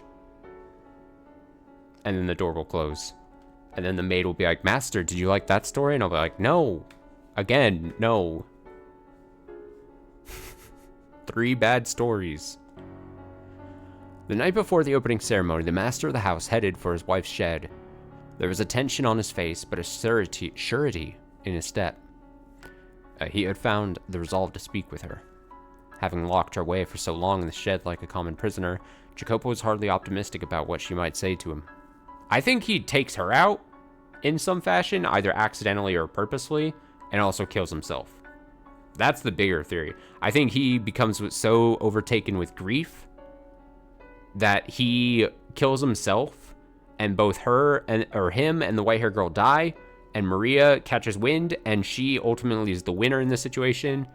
much to everyone's dismay. She gets exactly what she wants, seemingly. Did I read this? Having locked her away for so long in the shed like a common prisoner, Jacopo was hardly optimistic about what she might say to him. He had undeniably mistreated her, said heartless and cruel things to her, and even gotten physically violent with her. His actions were inexcusable, even if they were in response to her infidelity. Of course, the very infidelity which had driven him to such behavior had not, in fact, taken place, but he was unaware of that. There was a chance they would never reconcile their misunderstandings, and that this predicament would not have a positive resolution, but he still clung to a tiny fragment of hope. He wanted to start over with the white-haired girl, to make a new future with her. With that desire burning strong in his heart, he stood before the door to her shed and called out to her. "Are you awake? It's me, Jacopo. May I come in? I won't hurt you. I will not raise my hand against you again. I swear to you, I will do you no harm." Also, what are the chances? I think it's slim. What are the chances that she's been baking in this cabin shed thing for so long, and she got that painting left at her doorstep, and she's like fucking, she clearly mentally is probably not great, in a great state. What if she takes out Jacopo and then kills herself? And then Maria gets still what she wants. I don't know if she has it in her to do it, but I could see it. I just wish to speak. I would like to have a calm, rational conversation. And as such, I will not enter your room until you've given me your permission. Oh, like a vampire. So may I please come in? Oh, he's gonna walk in, she's already gonna be dead. Uh-oh. You won't even give me a response? Alright. Considering how... Now I'm just firing off all the the smallest theories that are coming to my head. Considering how you must feel about me, I shouldn't be surprised. Fine. Then you don't have to let me in. But please at least hear me out. Do you remember the day, shortly after we first met, when we went to our honeymoon? If you could even call the little walk we took a honeymoon? I was unable to do anything nice for you then either. I had no experience, no idea how to interact with an upper-class woman like you. I didn't know what I should do for you. And yes, I know, that makes me sound juvenile. I have a tendency to say things I don't mean the more perturbed I get. I'm sure I said things to hurt you numerous times that day. However, at the photography shop, when you saw the phenakistoscope, you smiled for me. I was genuinely pleased in that moment. I felt like I had gotten closer to you. I very much doubt that was actually an appropriate present for a noble woman like yourself. The one good day. The one meh day where I wasn't physically or emotionally abused. Jewels or flowers or something like that, something beautiful, would have certainly suited you better. And I knew that, but I assumed you would have been given gifts like that countless times in the past. You are, after all, a beautiful woman. He doesn't even know that she held that day. Like, she had talked about to Maria, right, how much that day meant to her. But, like, he's recounting this, and he's like, oh, I gave you this gift because I thought it would be interesting for you, someone who had it all before, like, and she treasured that fucking day, and that moment, and that gift, and she, oh, it pains me, my heart, mi corazon, You are, after all, a beautiful woman. I did not want to have to compete on the same field as those other men. I wanted to be special. No, I wanted to be unique to you. No one had ever shown you anything of the sort before, had they? Frankly, I wasn't sure if a woman of your status would take any interest in a phenakistoscope at all. I imagine you've thrown it out by now, but I chose to believe you sincerely liked it on that day. That, if just for a moment, I caught your eye. Even if you started seeing other men afterwards, that moment was real, wasn't it? Our marriage was, at its core, nothing but an arrangement between our parents, an exchange of money and influence. That was how it began, but that day I loved you. I yearned to see you smile as if I had loved you my entire life. Pacific Railroad has finally been completed. That's the project I've been funding. Everyone thought it was crazy, but a railroad now stretches across the breadth of this country. A joining ceremony will be held tomorrow. It's going to be a grand event. Locally, they're planning on doing a gun salute. and the sound of the last spike being driven in the ground will be transmitted across the country via telegraph. I've procured a telegraph so we can listen to it here in the mansion. In your condition, you would probably have trouble handling the crowds at the telegraph station, but here, you could celebrate in the comfort of your own home. I suppose what I'm saying is, I want to celebrate this with you. I've made arrangements to make that possible for you because I wish to have you there with me. Would you be willing, tomorrow, to celebrate the completion of the Pacific Railroad with me? Would you be there at my side? Please, say something. I want to start over. I know very well what I've done to you. You may be at fault yourself, but what I did is unacceptable. But what I did was a consequence of my overpowering love for you. I swear it. Why? Why will you not answer me? Say something. Anything. Just open the door, damn. Damn, dude. Please, please. You can hear me in there, can't you? If you don't want to, you can just say no. If you do reject me, I'll set you free. Also, if I was trapped in a shed thing away from humanity and kept in a cage like an animal for a long ass time and didn't get any response to my letters or anything, like, I'd be pissed too, even if she is alive. Like, he's like, please answer me. I'd be like, if I was in white hair girl's shoes, I'd be like, fuck off. I won't hurt you, I promise. The door is not locked? Who opened it? Hello? A humid spring breeze brushed against his cheeks. The drawn lace curtains appeared to glow in the gentle moonlight. Why, her girl was not in her room. Where have you gone? Stupefied, he glanced about his wife's chambers.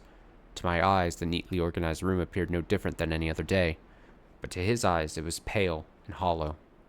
For the one who was supposed to be there, who was supposed to be waiting for him, was not present. He could not hear her voice from anywhere in the shed.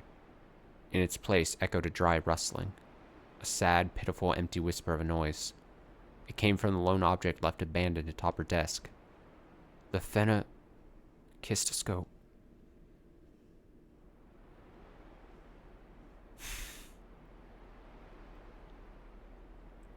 It was the one present Jacopo had ever given the white-haired girl, a toy made of paper. When spun and viewed in a mirror, it created the illusion of a man and woman dancing.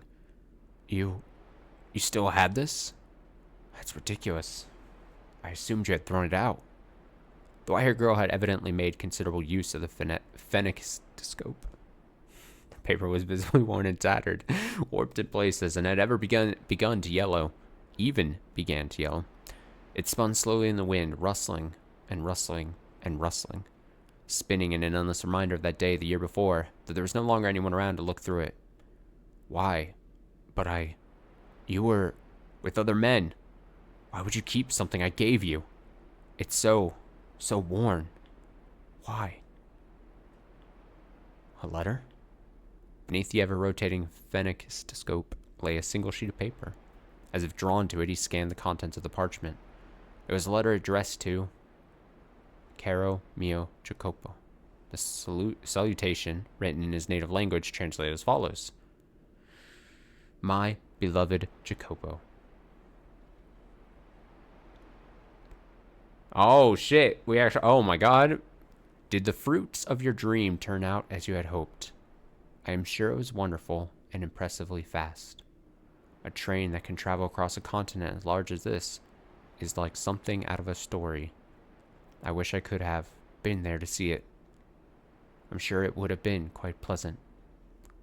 Like the day you gave me the Phoenix wheel. Am I being presumptuous? Oh, it exited. The text has breached the box. I'm sorry. I thought I would keep waiting for you forever, no matter how much you hated or ignored me. But I made up my mind, so I'm sorry. I decided I would wait for you until the railroad was completed. Oh, no! I foolishly thought that you might invite me to the opening ceremony, but it seems I'm not good enough for you. I'm going to take my leave of your house. so you needn't concern yourself with me any longer. However, I do have one request. Please do not forget about all the letters I wrote. Think back on them from time to time. Do not burn them all, for they contain my thoughts, my feelings, my words, a record of my love for you. Remember, when you can, that I was always watching you. I'm sorry, having trouble writing. My ears are ringing. There's a voice whispering to me, calling me a witch. Maybe it's your voice. My vision is blurry.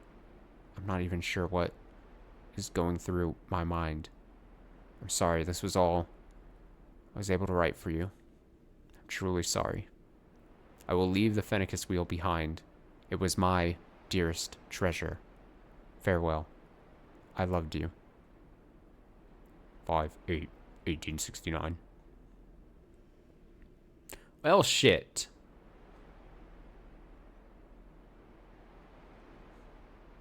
What? What the hell was this? He was visibly rattled, and unsurprisingly so. The mention of the Transcontinental Railroad's opening ceremony, letters she had written, her dearest treasure, her profession of love for him, and above all, the mangled text that appeared to have been written by someone not entirely in their right mind. Everything about it served to amplify his befuddlement. You waited for me? How can that be? The joining ceremony is tomorrow. Hasn't happened yet. Why did you have to leave then? Was she told? Did Maria tell her that it was like a different day? Probably. If we need to point where some kind of misconstrued information came from, probably the easiest to point to Maria and be like, probably was your fault. Why did you have to leave then? I'm here. I came for you just as I planned. The ceremony's on the 10th. A second later, Jacopo gasped. The date written on the letter was the day prior, May 8th. Originally, the ceremony was planned to be held on May 8th, 1869. However, due to bad weather and a labor dispute, it had been postponed for 2 days. Oh, darn. If only that information could have gotten to her sooner. This can't be. I made sure you were informed. I had Maria... Oh!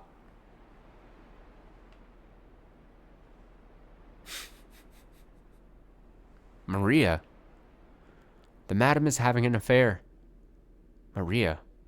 No, you couldn't. Scattered fragments of memory began coming together in his mind. Maria was the only one who had informed him of his wife's supposed unfaithfulness. And though the letters had not been addressed to him, this might be the only good bit of information in this whole story, is that at least at the end he realizes Maria fucking played him. Thinking back on it, they had all been about him. In one letter she had mentioned treasuring a gift. Jacopo had assumed it meant a gift from another man, but in fact she had been referring to the phenakistoscope sitting atop her desk, still spinning in the wind. At long last he finally made that connection. And at the same time he realized that the only person who could have altered the letters was someone they both trusted. Maria. She never, even once, betrayed me. She was not unfaithful at all. She waited, unwaveringly, for me. Now I'm trying to think, like, is this outcome, depending on if it just holds here, right? Is this more sad, a more sad ending than something super tragic, like I was originally saying, like, I don't know, dying, like death?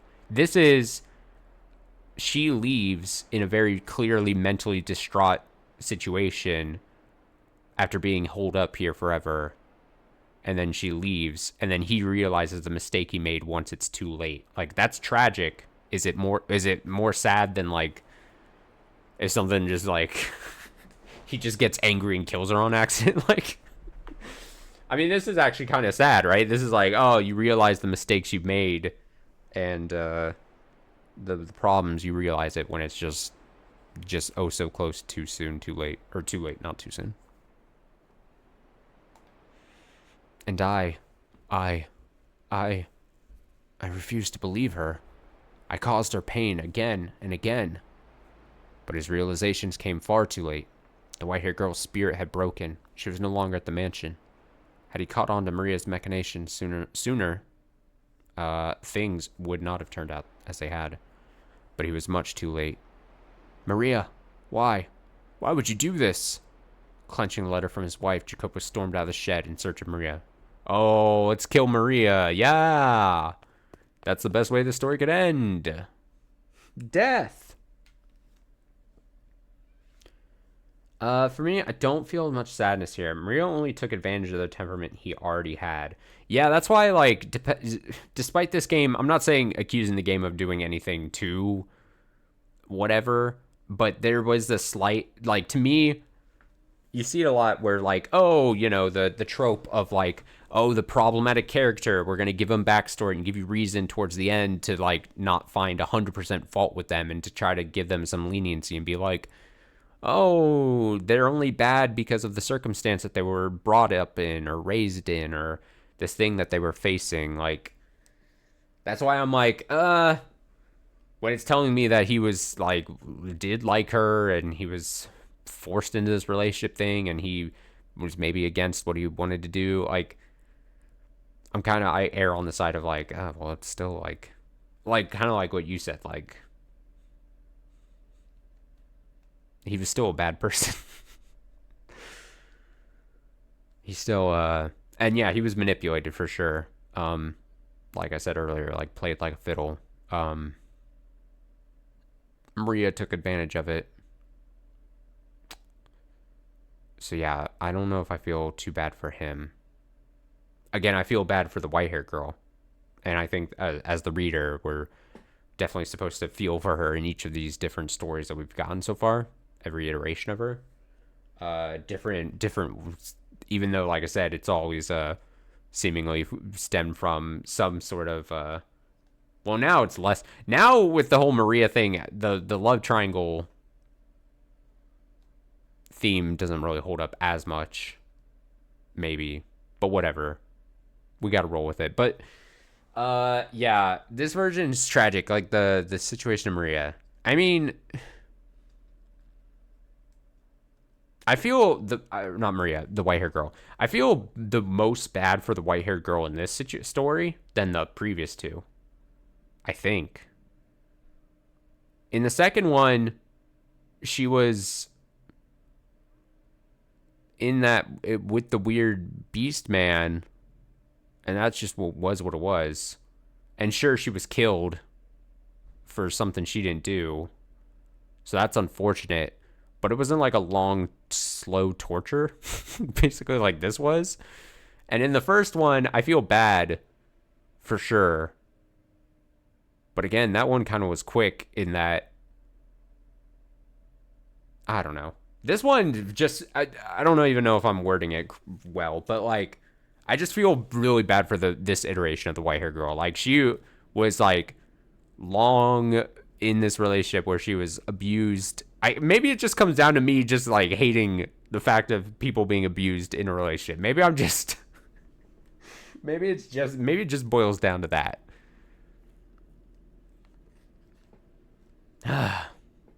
Yeah, they at least had the last conversation in the first one. That's true. Yeah. This one is like, the way this ends is very sad for the white hair girl, I think. Especially because she held out hope for so long. Anyway. But she was not in the room assigned to her.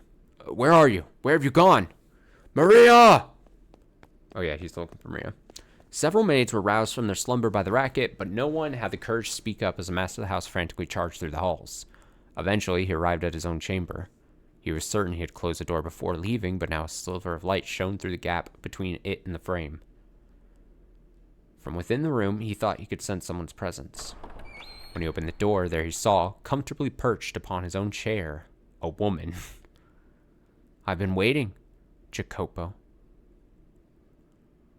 Oh, shit. Oh, damn. This is cool. She's so cool. I hate her, but she's so cool. Oh, look at that. Yeah. Ooh, you love to hate her. You love to hate her. Oh, she thinks she's so cool. Oh, my God. Nice room you got here. Though I guess that's only natural. You being the man of the house and all. All these fancy furnishings. You do know this stuff's too good for you, right? And then me, I get that barren little maid's room. Drives me up the wall. So hey, Jacopo. Oh shit, this music?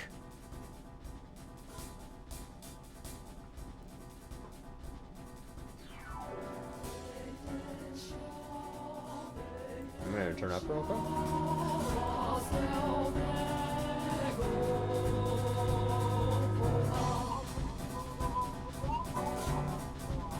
The hell is the music doing right here?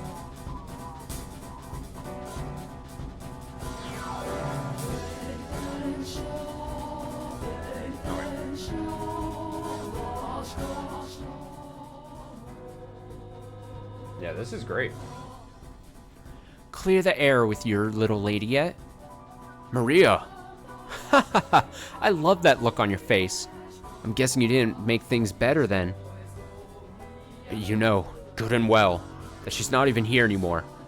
Well, yeah, but I still want to hear you say it, you know? I want to hear from your own mouth that you couldn't keep a leash on your woman. So you locked her up, drove her mad, broke her down, and then she ran away from you. Baha, ha ha ha ha ha. Go on, say something. Climb back on your high horse and start shouting like you always do. Why, Maria? Why would you do this? Why? Why do you think? Oh, we love a girl boss, but we hate her because I fucking despise you. I've been trying to figure out how I wanted to end things, but then they just fell apart on their own. The fates are smiling down upon me, I guess. Nonsense. She was waiting for me till the day of the joining ceremony, and I was going to see her on that day. You knew the ceremony had been postponed. That's what you get for putting it all in my hands, for thinking I'm the only one on your side. What, did you think I'd just tell her like a good little maid? Not a chance in hell. I mean, talk about some fantastic news. You both picked the same day, but you got the dates different. Absolutely perfect. Maria, is that how you've always felt? How long have you held this grudge against me? How long? How long? I love the camera work on that. How goddamn dense can you be? Must be nice living your own little fantasy world, Jacopo. And this is the next capo familia? Ha! Oh my god, my sides! So you've always hated me? At the very least. I fucking loathed you since the minute we had our reunion. At first, I did try to convince myself you had your reasons. Didn't make it feel any less unfair, though. You had all your money and all your power and everything else you stole from me. And then you go and get hitched to this pretty little lady. Oh, don't try to act like you're the victim here. This is all on you. Do you have any idea how I felt? Fallen from grace, made your goddamn maid, having to suck up to you. Do you have any idea how infuriating that was? Or did you think I didn't know anything? Did you think I didn't suspect anything? If you did, then you've got your head way up in the clouds.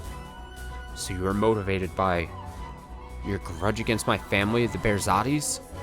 Precisely, that's exactly it. Your father wanted so badly to be the Capo Familia, wanted so badly to be in power, that he murdered my dad and grandpa. They say it was a carriage accident, but the ground was all torn to hell where it happened. You want to tell me what kind of a carriage accident caused it to explode?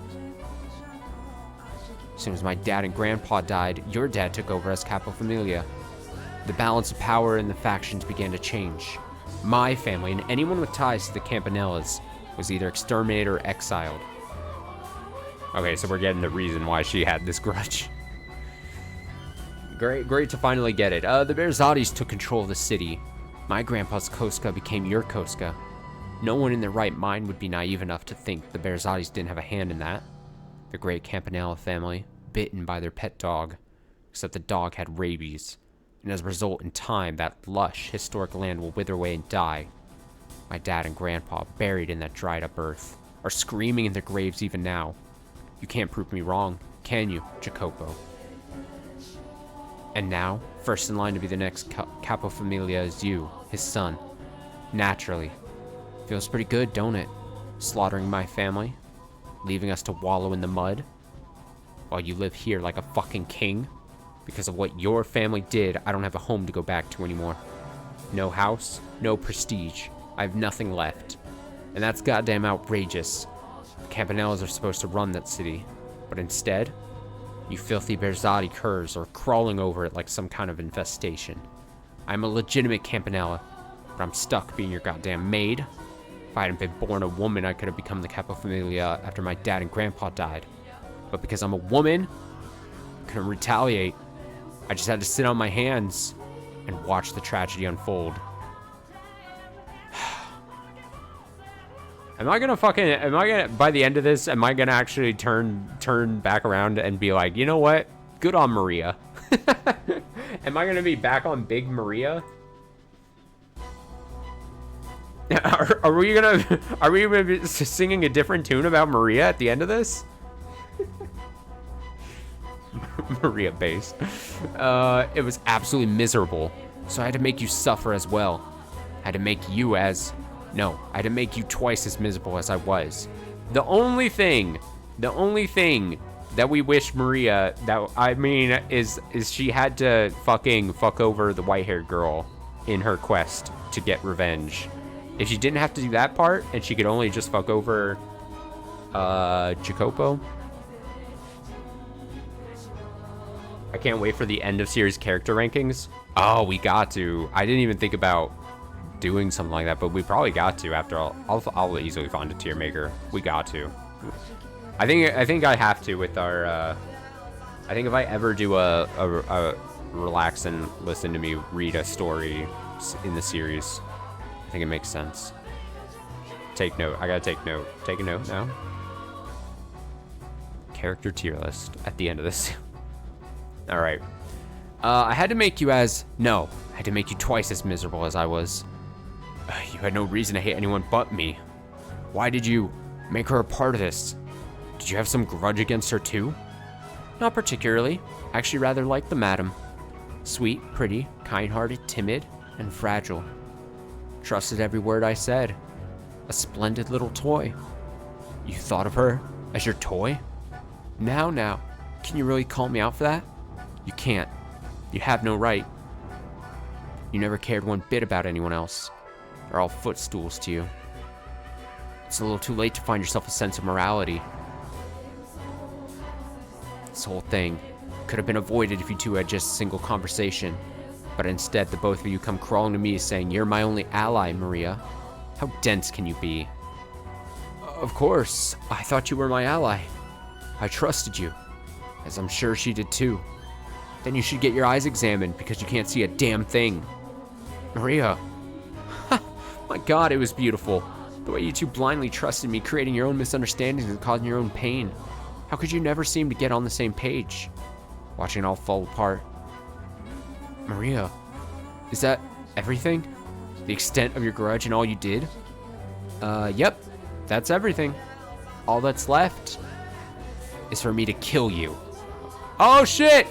Yeah! Oh, that's a cool CG. Bang! Hold still now. Hold still now. I wouldn't want to miss. I read that bad.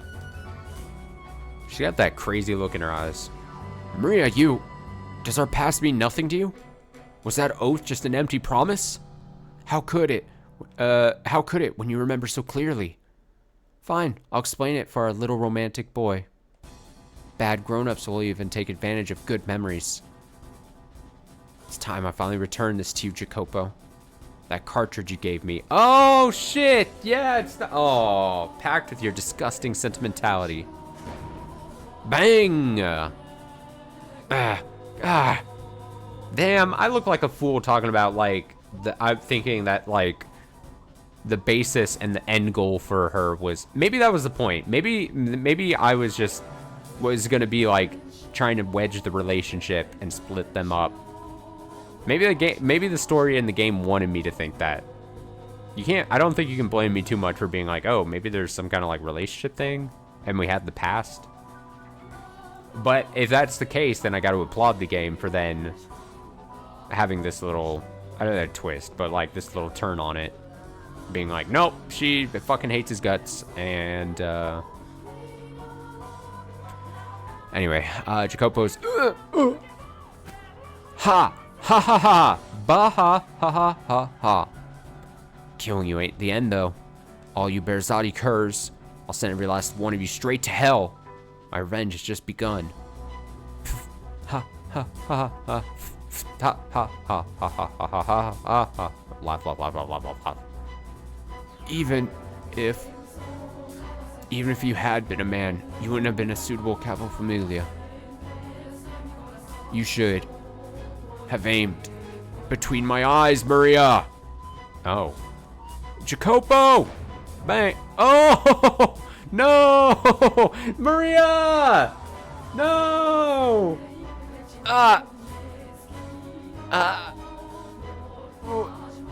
Why? Dang. Dang. Dang. Maria. You just couldn't execute the final shot. Why? Damn, I'd said like 10 minutes ago that I thought what was going to happen is that both white-haired girl and Jacopo were going to die and have like a semi-sad, semi-romantic like double death thing. But instead, it was Maria and Jacopo. And the white-haired girl just ran off or something. In a panic, I pulled the trigger, and from the barrel, a bullet went flying, quite literally right between her eyes. Would anyone ever believe me if I said this wasn't how I wanted things to turn out? Oh, flashback again. The rain just keeps on coming. Wonder if we'll be able to go home today. Hey, Jacopino. Say something, you little wuss. Don't shout. You're gonna give me a headache. The lightning's way louder than me. Eek. Ack. Ha, you jumped, Jacopino. You're such a baby. You jumped too. Stop calling me that. Don't be scared. Don't cry. I'm not crying. Your eyes are damp too. I'm not crying. Not at all. Not one bit. Liar. Ha ha. Ha. There's no end to this rain, is there? I'm fine. If it doesn't stop. There's nothing at home for me. You don't want to go home? Your parents don't get along, huh? That's got nothing to do with it. Liar. You got it good. Everyone loves your grandpa. Whenever anyone needs something, they come to him. Now there's a great man. Huh? How'd my grandpa become part of this? Oh, no reason. Not everyone likes him. He gets just as much hate as love. Grandpa's not really a model citizen. He's mostly just shrewd. Are you jealous? I'm not. My old man is, though. Huh? Is he now? Well, your dad's got his good points, too, I think. Like, I don't know. Seems like the kind of man who can accomplish big things. Though he seems a lot stricter than my grandpa. Oh, come on. I don't get you. What are you clamming up for? No reason. If you don't want to go home, then how about we go somewhere far away from here? Huh? Once it stops raining, let's get out of here. Head up to the capital, find some work. We can make it work, the two of us. Oh, and we'll bring Nero, of course. If we could, that would be nice. Break free of the city and its outdated traditions. Head somewhere bigger, more forward-thinking.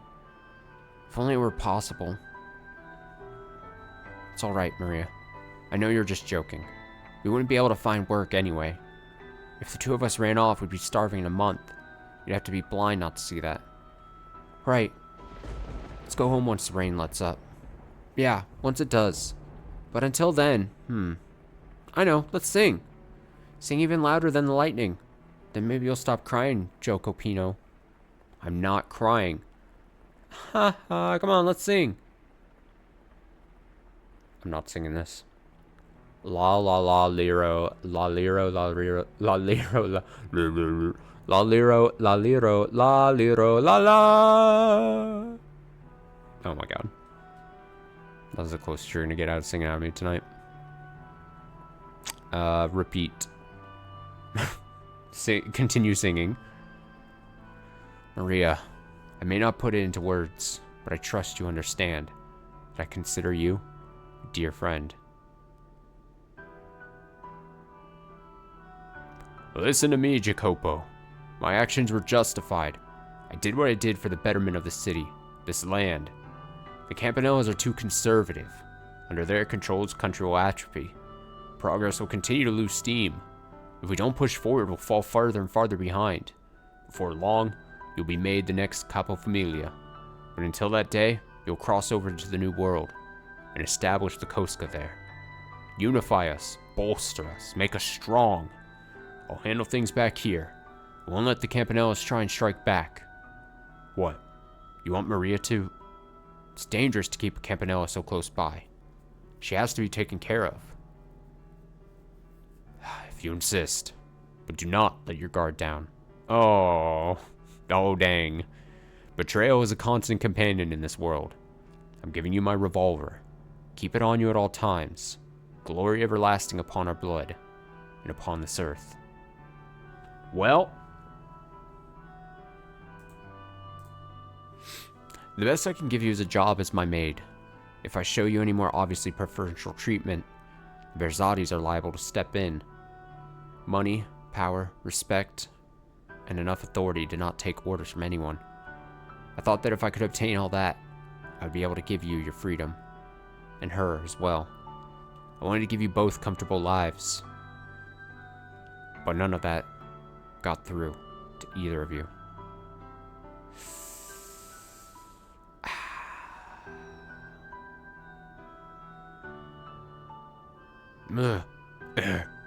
Everything is slipping through my fingers. Her love, my friendship with Maria, both their smiles. Master! Master! What was that sound? So much blood! Maria! What happened this time?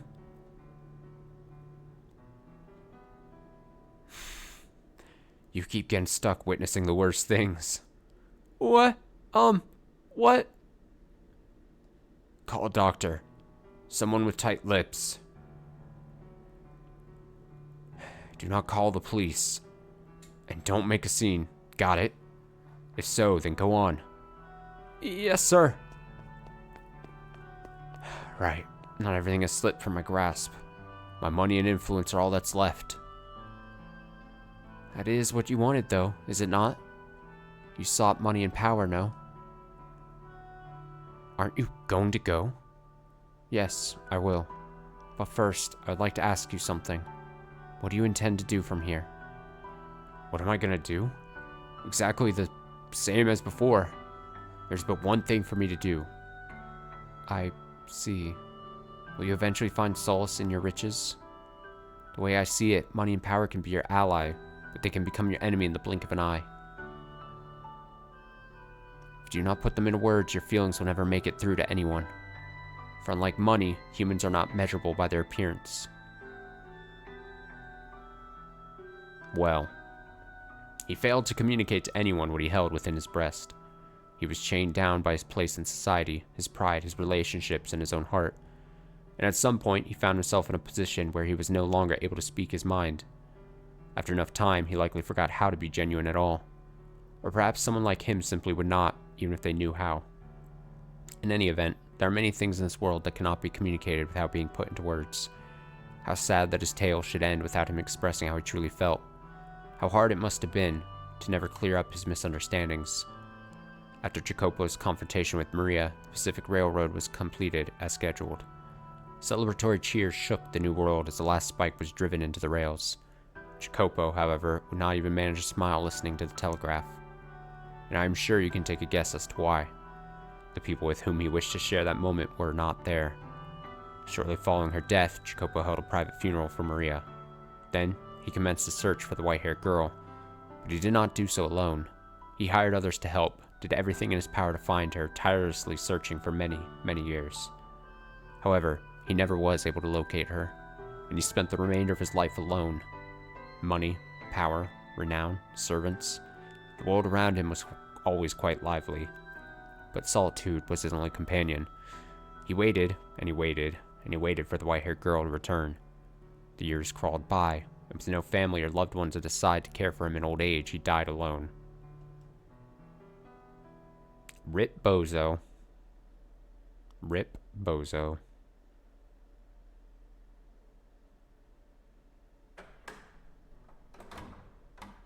Is the door done?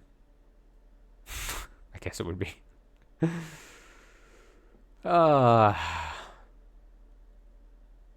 Pain, man.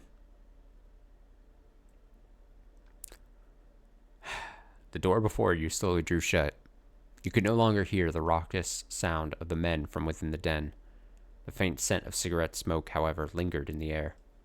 Staring vaguely at the closed door, you noticed something was amiss. The maid, who had been holding your hand, was no longer at your side. You glanced around, but she was nowhere in sight. Down the corridor stretched only darkness. As long as she doesn't do the weird, freaky spiral face thing. Not having anticipated this, you were unsure how to react. What's the matter? You lost, or you're just trying to take in the sights? A voice called out to you, but it was not the maid's voice. Caught off guard, you spun around, confused in search of the source. Were you looking? I'm over here. Yeah, there you go. A little more to the left. Following the voice's instructions, you found yourself facing a wall. Huh? You look like you've just seen a ghost. Hey now, come on, don't turn away. Yep, you got it. I'm the one talking to you. The voice was coming from within the painting. Oh, what crazy shit is this going to be? When you had passed by this wall on your way to the third door, a magnificent landscape painting had been hanging there. But now the canvas was a deep shade of black, as if it had been dipped into a vat of ink. Been a while since I've talked to anyone, so tell me, you can hear me all right, can't you? Splendid. Been so long since I've had a conversation, I was afraid I might have forgotten how to talk. So tell me, who might you be? You don't know? Well, isn't that quite the pickle? And how about we have a little chat, eh? Got yourself turned around and aren't sure where to go, yeah? Well, be happy to tell you anything I can. Just ask away. The painting sounded rather high-spirited. Perhaps he was simply excited to have the opportunity to speak with someone. So, you decided you would ask the painting a few questions. Is he gonna make me pick questions? Oh, man. Let me think.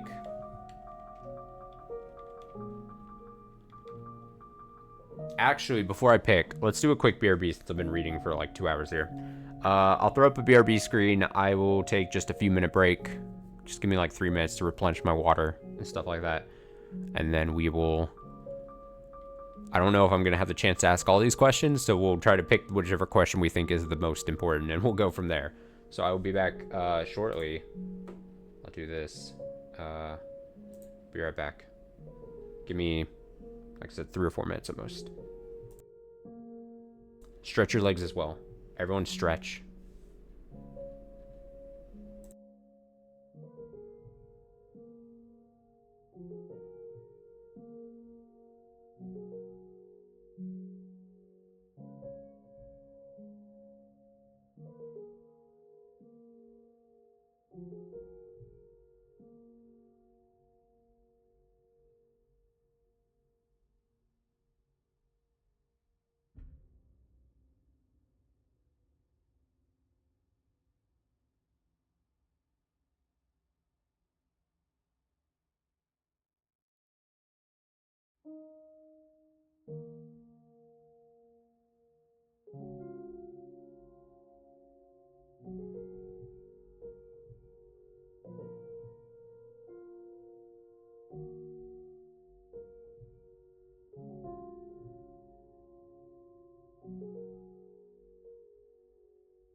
All right.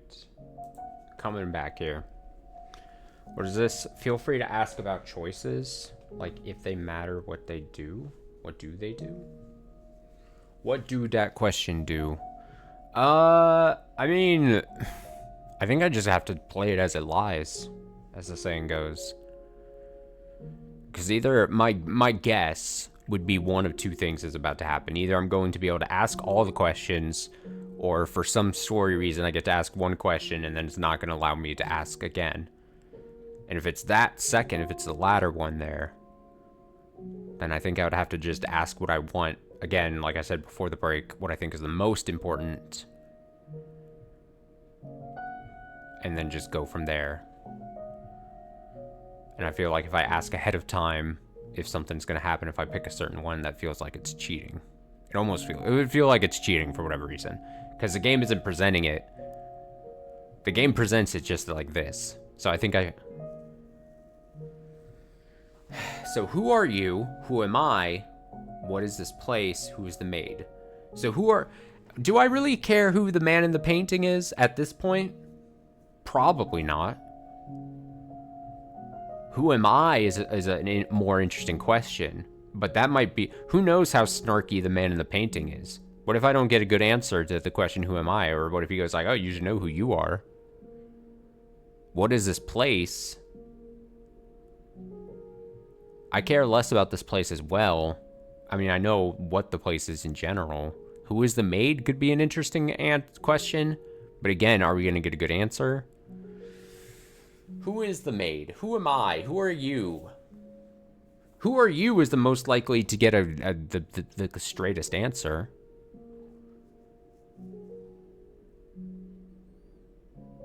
Is there a reason that it's put at the top? Psychologically, does the game want me to pick it because it's the first one?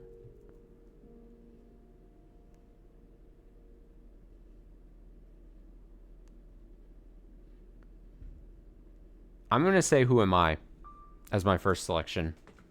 Lock it in, Regis. Just because you don't know who you are doesn't mean you can go around asking other people. Okay. This is I literally said that we are going to get the snark. I called I called it from a mile away. I called it. I'm not a person, you say? Well, no, you're right, but I'm not going to know anything about you that you can't tell me yourself. This is exactly what I predicted was going to happen. Fuck. If that's my one question, then I'm pissed. I'm so pissed. Should I have saved beforehand? Should I have save scum this? I mean, from where I'm standing, you look almost like a walking cloud of shadow. I can't even tell you what you look like. The maid who was with you before. Did she call you master? I see. But the question is, which ear's master are you? How many doors have you been through? 3 doors, eh? And of those, did any of them bring anything back? Ah, well, it's not an easy thing, recovering yourself. Or maybe you weren't behind any of those 3 doors. Yeah, that's gotta be it. That was your first time witnessing those tragedies. Yours is another door. So tell me, how'd you feel looking behind those doors? Okay, we're getting a little bit of information, maybe... So tell me, how'd you feel looking behind those doors? What if...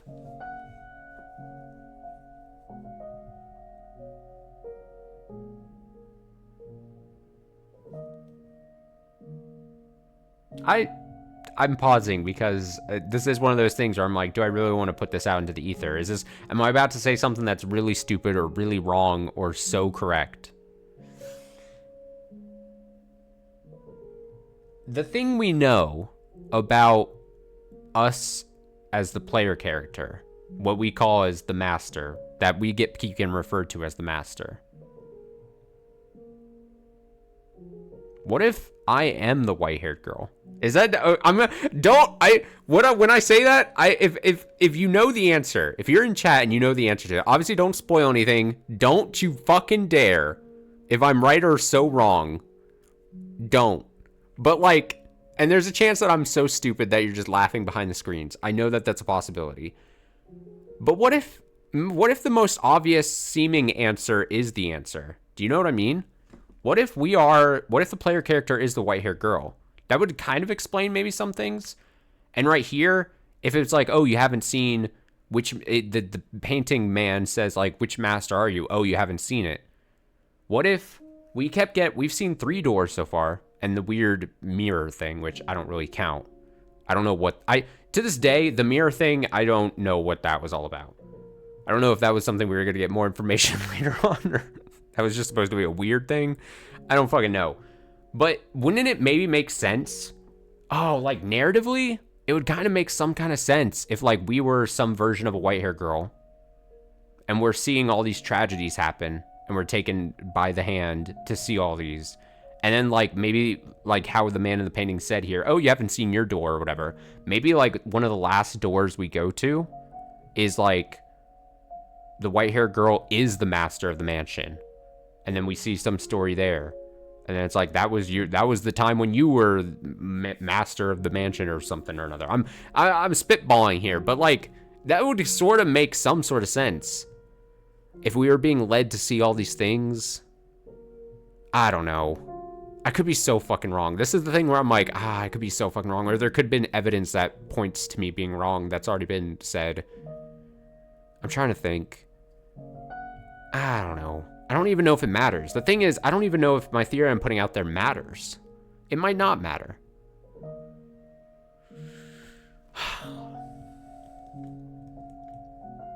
Oh, but narratively, it would make a lot of sense. It would make a lot of sense compared to, like, me just being some random person. It's more likely that you're some twist, and it's like, oh, the reveal would make a lot more sense than, like, oh, you were Joe Smith, the last master of the mansion.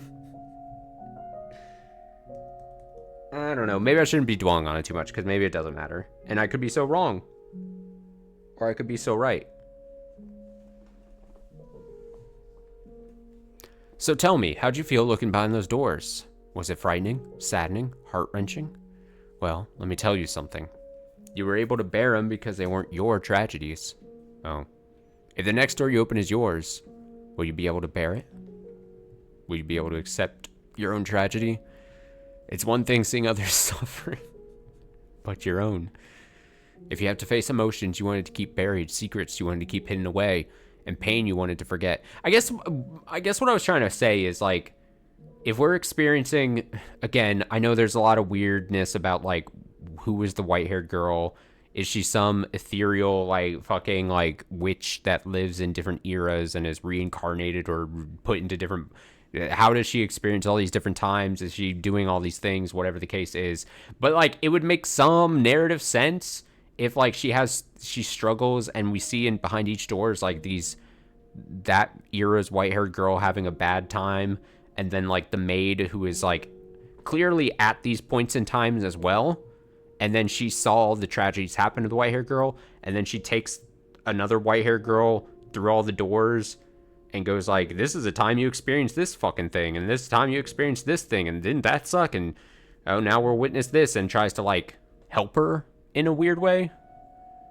Almost sort of like exposure therapy, but not really, but kind of like just like, oh, here's where this bad thing happened, and you persevered or something. I don't know.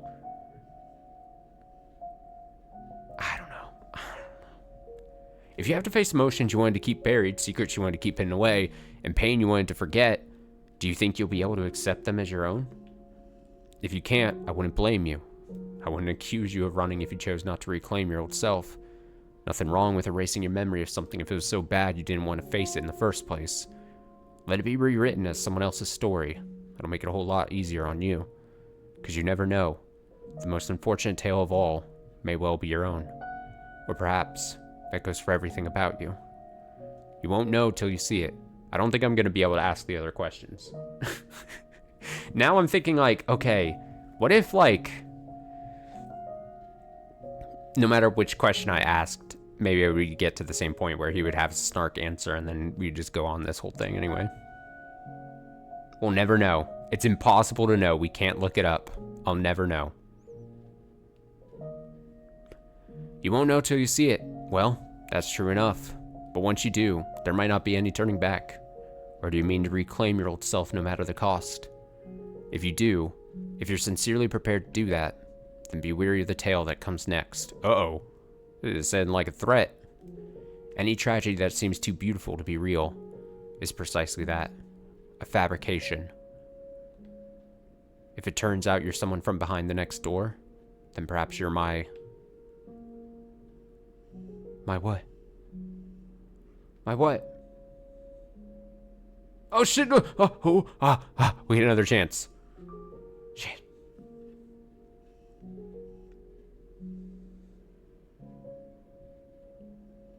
It's interesting that the questions this game explicitly poses are a lot more straightforward than the questions Umineko does. Either one is better or worse, they're just different story experiences. I see that. I see that. Alright, so I'm not asking who he is, or who the man in the painting is. That just seems lame. I'm going with the maid. Rub my hands together. Give me a good answer. Huh. Might as well ask her that directly. But she won't say till you've regained your old self. I see. Well, in that case, if you want to know, you know what you gotta do. It's entirely up to you whether you make an ally or an enemy out of her. There's no guaranteeing she's even right in the head. You'd never know. Maybe you're not the only one who hasn't found themselves. Wow, that one was quick. Is that... Alright, so you had the fucking... a book to tell me with the other one, and then this one, he was just like, I don't fucking know. Ask her.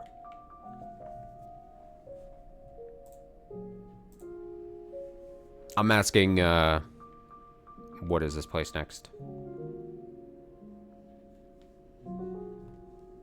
Oof, talk about some hard-hitting questions. I'm probably not the one who'll be able to answer that for you. I don't have a very deep connection with this mansion, you see. I swear it. I got nothing to gain from lying, do I? It's my regrets that have turned me into this. I wasn't summoned here by no one. That said, there is one thing I can tell you. This place summons people. People who have ties to something that happened long, long ago. No one knows anything ever happened. I didn't know either, till she told me. Though I haven't the foggiest how much of it's true or not.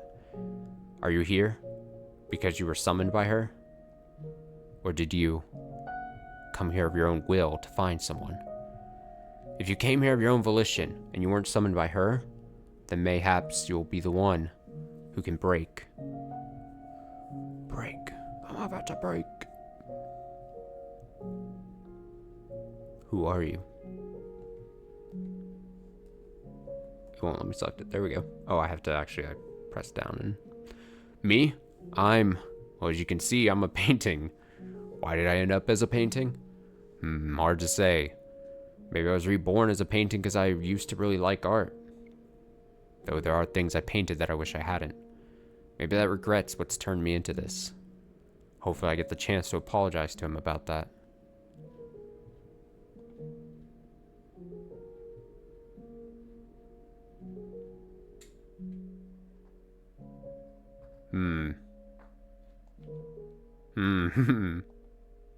Anywho, no point in getting into any more detail than that.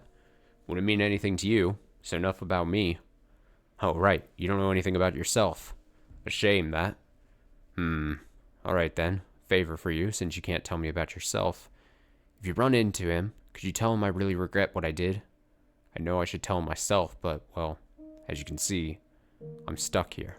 Can't move an inch, so I've got to ask for help. I feel absolutely terrible about painting that picture. I know, yeah, the deadline's way past on that one, but that's what makes it regret, yeah? Because you can't take it back. By the time I had realized it was too late, he was already dead. He's long since passed away. Huh? How are you supposed to give a dead fellow a message? Well, for all you know, The dead could be wandering these halls too. So please, if you come across him, tell him I said that. That I didn't mean any harm with that painting. Or maybe you are him? I don't know, man. Haven't talked that much in a long time. Feels great. And now I've got that out of my system, I should be able to get some good sleep. Probably still wandering in the dark right now, but I really hope you find the outcome you want. And I mean that. You can either reclaim your old self, or you can toss it aside. The choice is yours either way. Now, since it looks like your escort isn't showing up, what are you planning to do next? How about taking a look around the place, since you got a little free time? Could be you come across some things you went with her around. Alright, if you're gonna go exploring, I've got the perfect thing. Stick your hand into the canvas, would you? If a stranger tells you to stick a hand in the canvas, you probably should not do that. The painting was still wrapped in an impenetrable darkness, a perfect, all-consuming void. The man had told you to put your hand into it. You... it's going to ask me if I want to or not. I mean, the last time... Didn't I get that choice with the mirror as well, and then I did, and then I got taken into the weird thing for a second? Part of me wants to do it just because if I don't, then I'm potentially missing thing.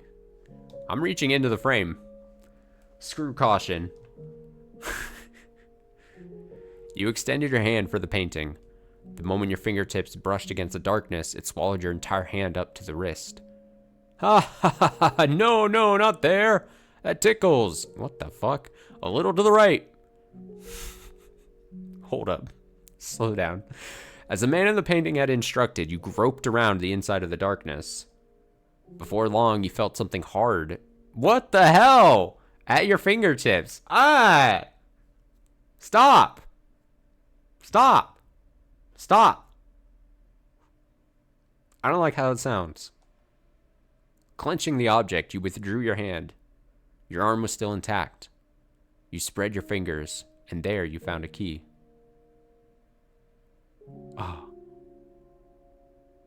An ornate key. Ah, that tickled. It's so strange. With that key, you can access the master bedroom. A while back, she tossed it into me. The damned litter bug. So yeah, it ain't mine. Don't worry about giving it back. However, I bet there's something worth seeing in there, if she felt the need to toss that key. Alright, well, I'm gonna get some sleep. You take care. If you happen to learn my name, come pay me another visit. Should the fancy strike you?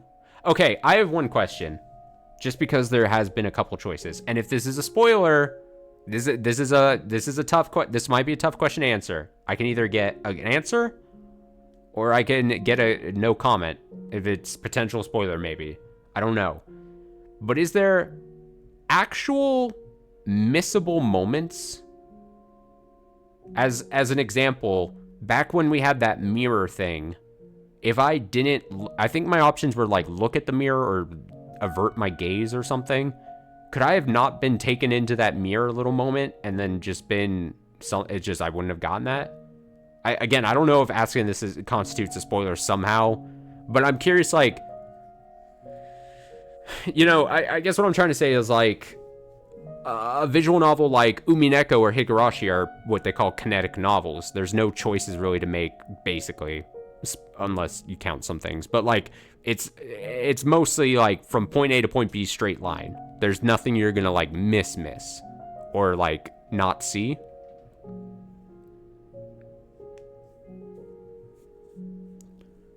There are real choices. Okay. I guess I'll go with that answer then. I was curious. Anyway, what did he say? If you happen to learn my name, come pay me another visit should the fancy strike you. Okay. Okay. Oh, painting fills in. Having said that, the painting fell quiet. In your hand lay a small key. It seemed rather antiquated and vaguely familiar. Silence, once again drew over the corridor. You stood there all alone, no sign of the maid. After considering it for a few moments, you decide to explore the mansion on your own.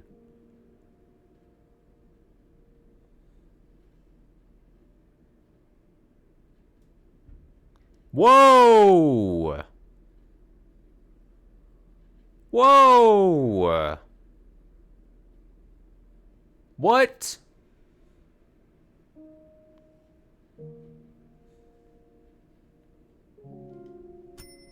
What? I'm not just saving to save scum, potentially. I was gonna ask a question. Should I break here? Should we end here for the night, or should I go exploring? As far as good break points go. What are we feeling? Should I explore a bit?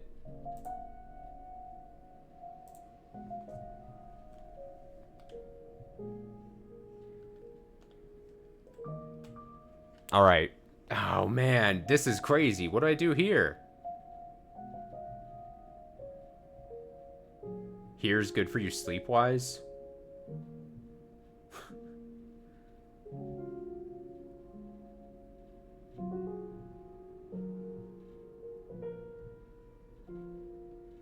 Oh my god, I'm wondering, should I go directly to where I think the key would be? Or should I go see what some of these random other places would do? What do this do? Let me pick...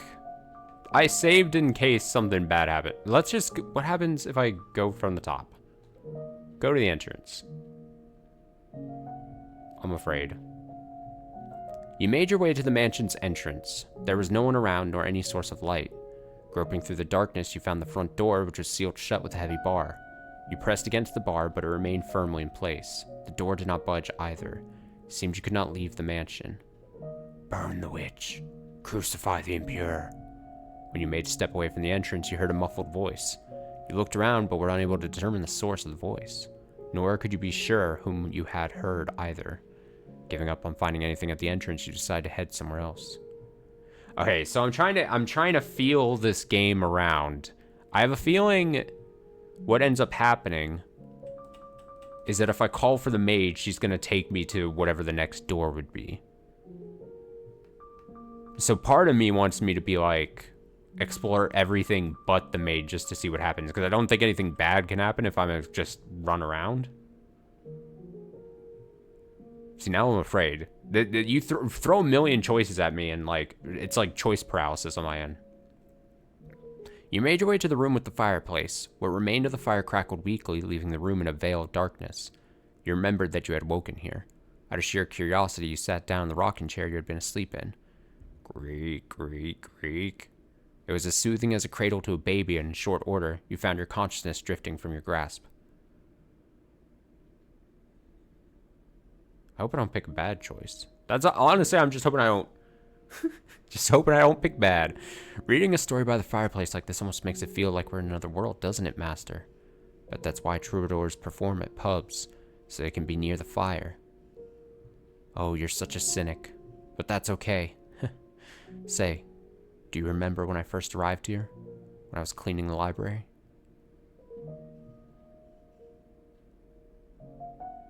Like, am I just getting flavor text here by choosing these earlier options? Your eyes slowly slid open. Fragments of a pleasant dream lingered in the back of your mind. The crackling of a fire, the taste of warm wine. However, there was nothing pleasant about the fireplace sitting before you. No warm, crackling flames. In fact, the brisk air of the room overpowered the remnants of embers left there. A chill ran down your spine. Afraid you might freeze stiff if you stayed there much longer, you resumed your exploration of the mansion. I feel like I've chosen 2 and nothing bad have happened, so I feel as if, at the extreme case of lengthening tonight's stream, I say we explore all from the top and then the call for maid as the last.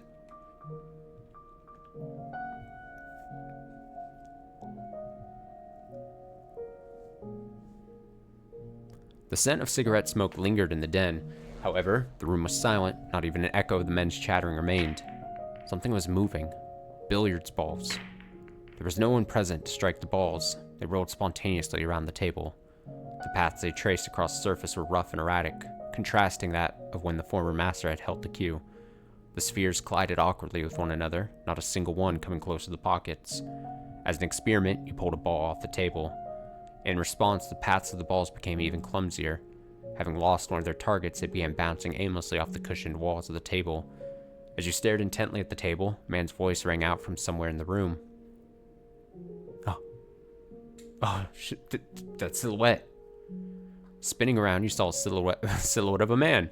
However, you could not make out what the man was saying. The man thrust his finger at the table. He appeared to want you to return the ball. You reluctantly placed the billiards ball back on the table. When you did, the balls resumed endlessly colliding with one another, never landing in any of the pockets. You looked up to find the shadow gone. Having determined that the maid was not going to appear in the den, you exited the room, making your way back into the corridor. Okay.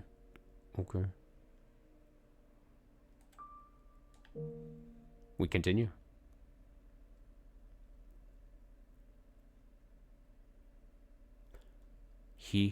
Look, your head is covered in roses. Oh, Melly. Nelly. Not Melly, Nelly. I forgot. It's Mel and Nelly. You got petals on the book. I should be reading it as it... Whatever. We see what's happening here. This isn't mine. I can't afford to... Though you could hear the sound of children laughing, you could not see them.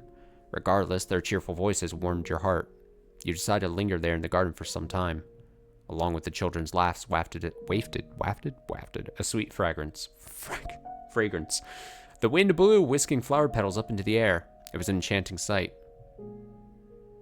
But after a while, the roses began to wilt. You could no longer hear the children's voices either. A young man stood alone in the withered rose garden. As you drew nearer, he called out to the youth. But the young man did not appear to notice you. He merely stood there, staring vacantly across the garden. The youth muttered something in a lifeless voice. This isn't what I wanted. I just wanted a normal, peaceful life. I can't bear being alone. I can't take this. Someone get me out of here. Oh God, tell me, it's not all my fault.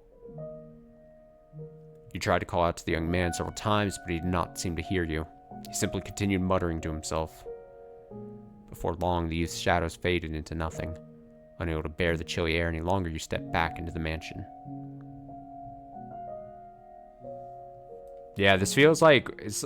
I don't even know if recap is like the right term. It's just like...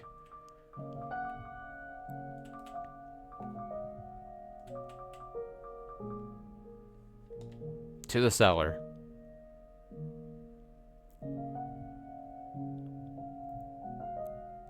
When you descended into the cellar, you heard beast-like snarling. Along with it came a sour odor and the sound of ripping flesh. You could not see the beast, but that did not make it any less unpleasant. You made to retreat from the cellar. Roar. But before you could, a shadowy creature lunged at you. You reflexively squeezed your eyes shut. After several moments, you opened your eyes again to find a silhouette of a man standing in place of the beast. You and the shadow stared at one another for some time. You asked the shadow a question, the shadow responded. Oh, that was unpleasant to my ears. However, you had no idea what it said. The shadow seemed to be trying to communicate something to you, but trying to make sense of something you could not understand was pointless. I always talk about how, like, game audio is slightly louder in my ears than I think what you guys hear. And so, like, getting that noise, and I wear earbuds that, like, go deep in my ears, and it's just, like, right up it. It's like, stop. My eardrums are being assaulted. Shadow seemed to try to communicate, but trying to make sense of something you could not understand was pointless. Having no reason to remain in the cellar any longer, you made your way back upstairs.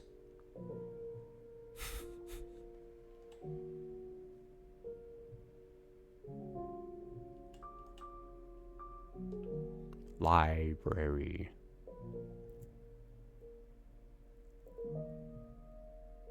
The smell of dusty books filled the air of the library. You approached a shelf to examine one of the books, and suddenly an avalanche of them came falling to the floor.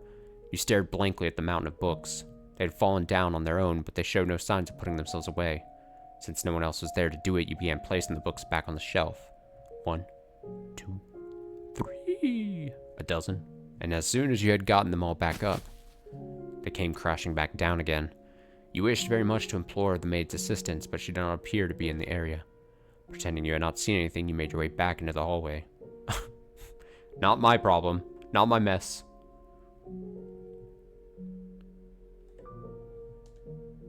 If we go to the stained glass window, is it going to be the weird mirror guy? Candle man? You approach the stained glass window. An array of pews was arranged facing the stained glass. There seemed to be an air of tranquility about the room. You sat down in one of the pews and stared quietly forward for some time. For a moment, you felt like you were on the verge of recalling something, but ultimately your memory never managed to surface. The maid did not appear to be there. Where could she have gone?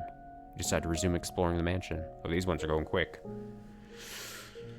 We go for the sake of completionism. See the master bedroom.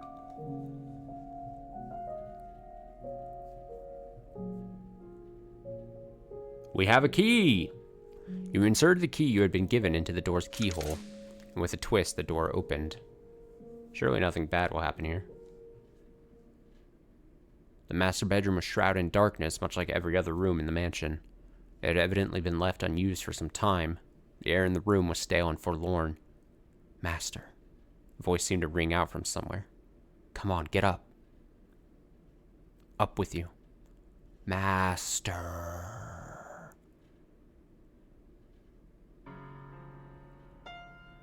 See? What did I tell you? So much nicer in here with a little light.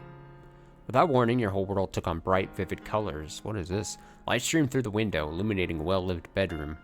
A woman's silhouette stood before you. Ah, wait a sec. Don't you hide under your bedspread. Get out of there. Oh, but Master, you agreed that I could open the window. Sorry, I got distracted by the music. You agree that I could open the windows. Don't worry, put curtains up. If it gets too bright, you can draw them. Wanting to take the best parts of being outside and squeeze them all into the same few hours. You don't have to go outside in the sunlight for it either. Just listen to all the wonderful sounds. Joyous songs of the birds, the swaying of the trees, the rustling of leaves. You tried to call out to the silhouette, but it did not respond. Reaching out for her, your hand simply passed through her body. It did not seem to be you that she was speaking to. Perhaps you were looking at a scene from some other period of time. Am I being as pushy as I feel right now? Completely misjudged you. You're the exact opposite of what I thought you were. Let's see. Thought you were cold and cruel, heartless and incomprehensible. But I'm beginning to get a better idea. You try to put on airs, but you're really rather childish. You have a short temper, but can be surprisingly playful. What else? You have a pretty difficult personality, too. Now, hear me out here. It's not everything. You gave me a chance to talk, and you listened intently. You can be kind of nice, too.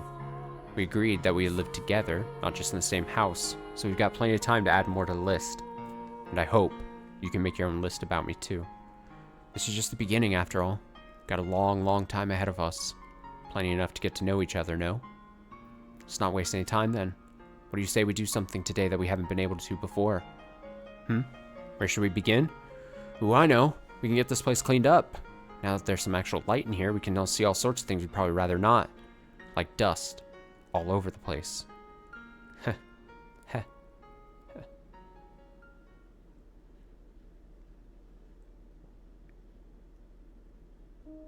When the woman's shadow faded away, the master bedroom transformed back into its old dreary state. Master, can you say my name? You were unsure how to describe the urge welling up within your breast. You could not say her name. You stood unmoving in the master bedroom for some time, but it did not appear anything else was going to happen, so you decided to head somewhere else.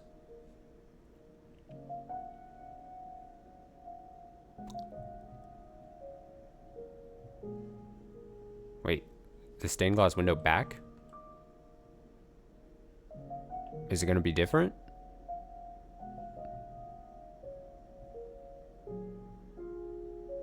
Or is it just giving me the option again? You returned to the room with the stained glass window. You had searched throughout the mansion, but had no luck finding the maid. You felt somewhat tired, though you were not quite sure whether it was physical exhaustion or otherwise. You had little interest in doing any more moving about. Taking a seat in one of the pews, you gazed up at the stained glass. Staring solemnly down back at you was the archangel said to weigh the souls of the deceased. Perhaps he was trying to weigh your soul.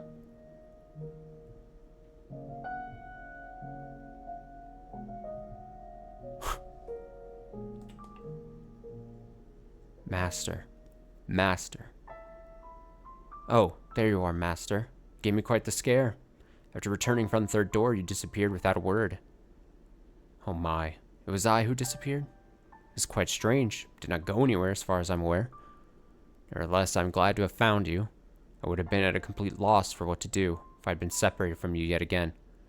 I did indeed say that when you first arrived. I've been waiting for your return for a very long time. For centuries, as a matter of fact. That would make me a ghost then, you say? Heh. I'm very much not a ghost. Would I be able to hold your hand if I were? Saying this, the maid took your hand. It was cold enough to send a shudder down your spine, and completely devoid of life. Though as chilling as it may have been, you still took comfort in the feeling of her hand in yours. The maid looked down at you with gentle eyes. After a few moments of silence, she sat down beside you.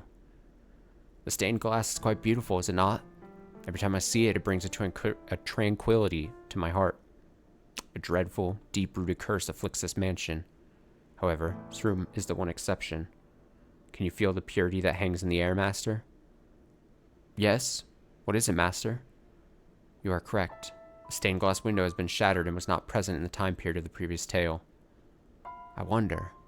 Perhaps it's because the mansion you are in presently resides in a realm separate from the real world. We are in a world constructed from myriad memories and histories. I'm sure that when you regain your old self, Master, Mansion 2 shall be restored to its original state. So do try and remember, alright? Oh yes. Where did you go in my absence, Master? Oh, dude, everywhere, maid. I see. So you explored the mansion then. And did you find anything noteworthy? Memories? Not quite sure what you mean. How peculiar. As a servant of this house, I pride myself in being aware of most everything present within these walls. Wonder whose memories they could be. The key to the master bedroom? Why did I throw away the key? I beg your pardon? You say a painting told you. You could see perplexity on the maid's face. You had never seen her make such an expression before. I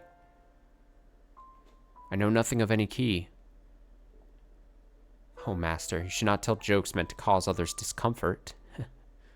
But a talking painting, you say? You seem to have a rather vivid imagination. Maybe you can tell the next tale, Master. I'm only teasing. Now, that was a nice break, but we should get moving. The tale I'm about to show you is the last of the mansion's memories. I'm certain you will remember yourself after seeing it. Oh, shit. Oh, that's big information. To our feet. The final door is not far. And please do not let go of my hand. Holding your hand, the maid led you to the far end of the room. Crossing beneath the stained glass window, a metal door came into view. Our destination lies at the top of these stairs. There we'll find one last door. She pushed open the metal door, revealing a long, long spiral staircase.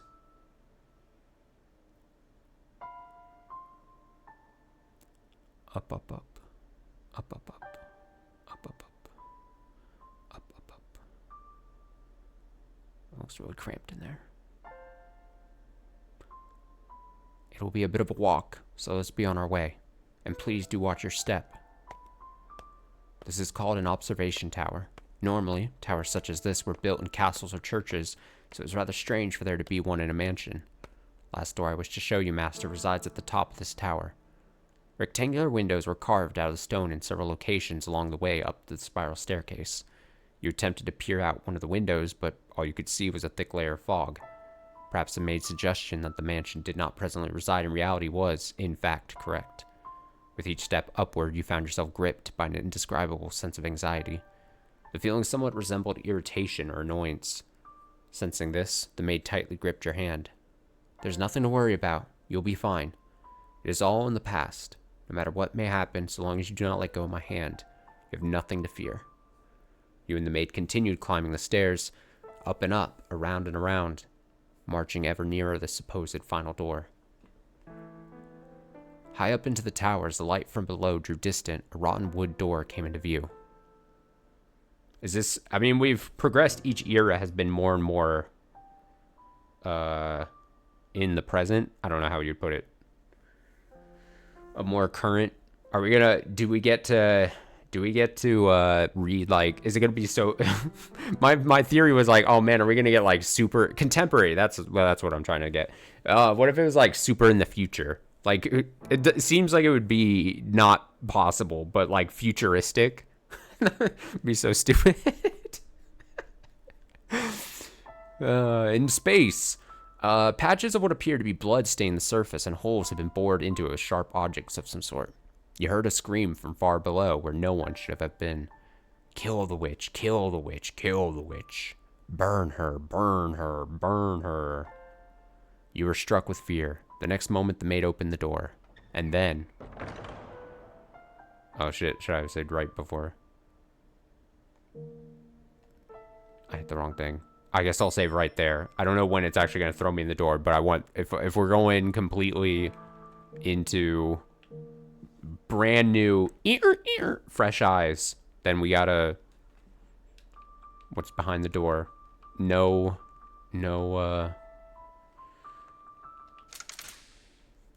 peeksies. Okay, one there for the night. Kind of a weird break. I took a BRB at like 2:30 and now we're only like 30 minutes later, so I apologize about that. But I didn't know what was what was gonna be ahead of us. So yeah, next Fata Morgana reading should be Tuesday night. We'll stick with the schedule. This weekend, it's weird. I had today off, so I keep thinking today's Saturday, but it's not. This weekend, I'm going to try quite hard to get very close or either finish. Nier Automata is going to be, because I'm going to want to finish that over like the next week. So we'll probably do that. I probably will also start Metal Gear 2. We did the first Metal Gear game like last week. I took a little break off of starting the second game, but I'm probably going to do that this weekend for at least a bit. Maybe also another new game, start of a new game possibly as well, and then probably Xenoblade also sometime this weekend. So probably a full weekend here of some other games other than Fata Morgana if you're interested, as we kind of plug away on stuff like that. But next Fata Morgana stream will be Tuesday night. I'm very much looking forward to the next door. Like I said, let's rank. Door number 3 was interesting. I think it had a very interesting ending. I hated reading, I think leading up to the end of that third door, the lead up to it was a slog, in as much of a slog as it could be, if that makes sense. Like, it was like, oh shit, like, the thing between Jacopo and the white-haired girl was tragic to read, but it went a little long, but the payoff towards the end was pretty good. I kind of like that. I'm gonna stick it. It still goes below the first door, and then the second door is quite below, as far as the story contained within the door. So that's the official ranking. All right, thanks so much for watching. Thanks for hanging out. Thanks for spending your Friday night with me, or if you watch the VOD, whatever amount of time, whatever day, time, night you are watching. Appreciate it. Have a nice rest of your night, whatever's left of it. Have a great weekend. Like I said, I'll be on stream a couple times throughout this weekend, finishing up stuff or doing stuff. So if you want to watch, have a good one. Have a good night. Have a great weekend. Take it easy. Stay safe. Stay well. Until another stream.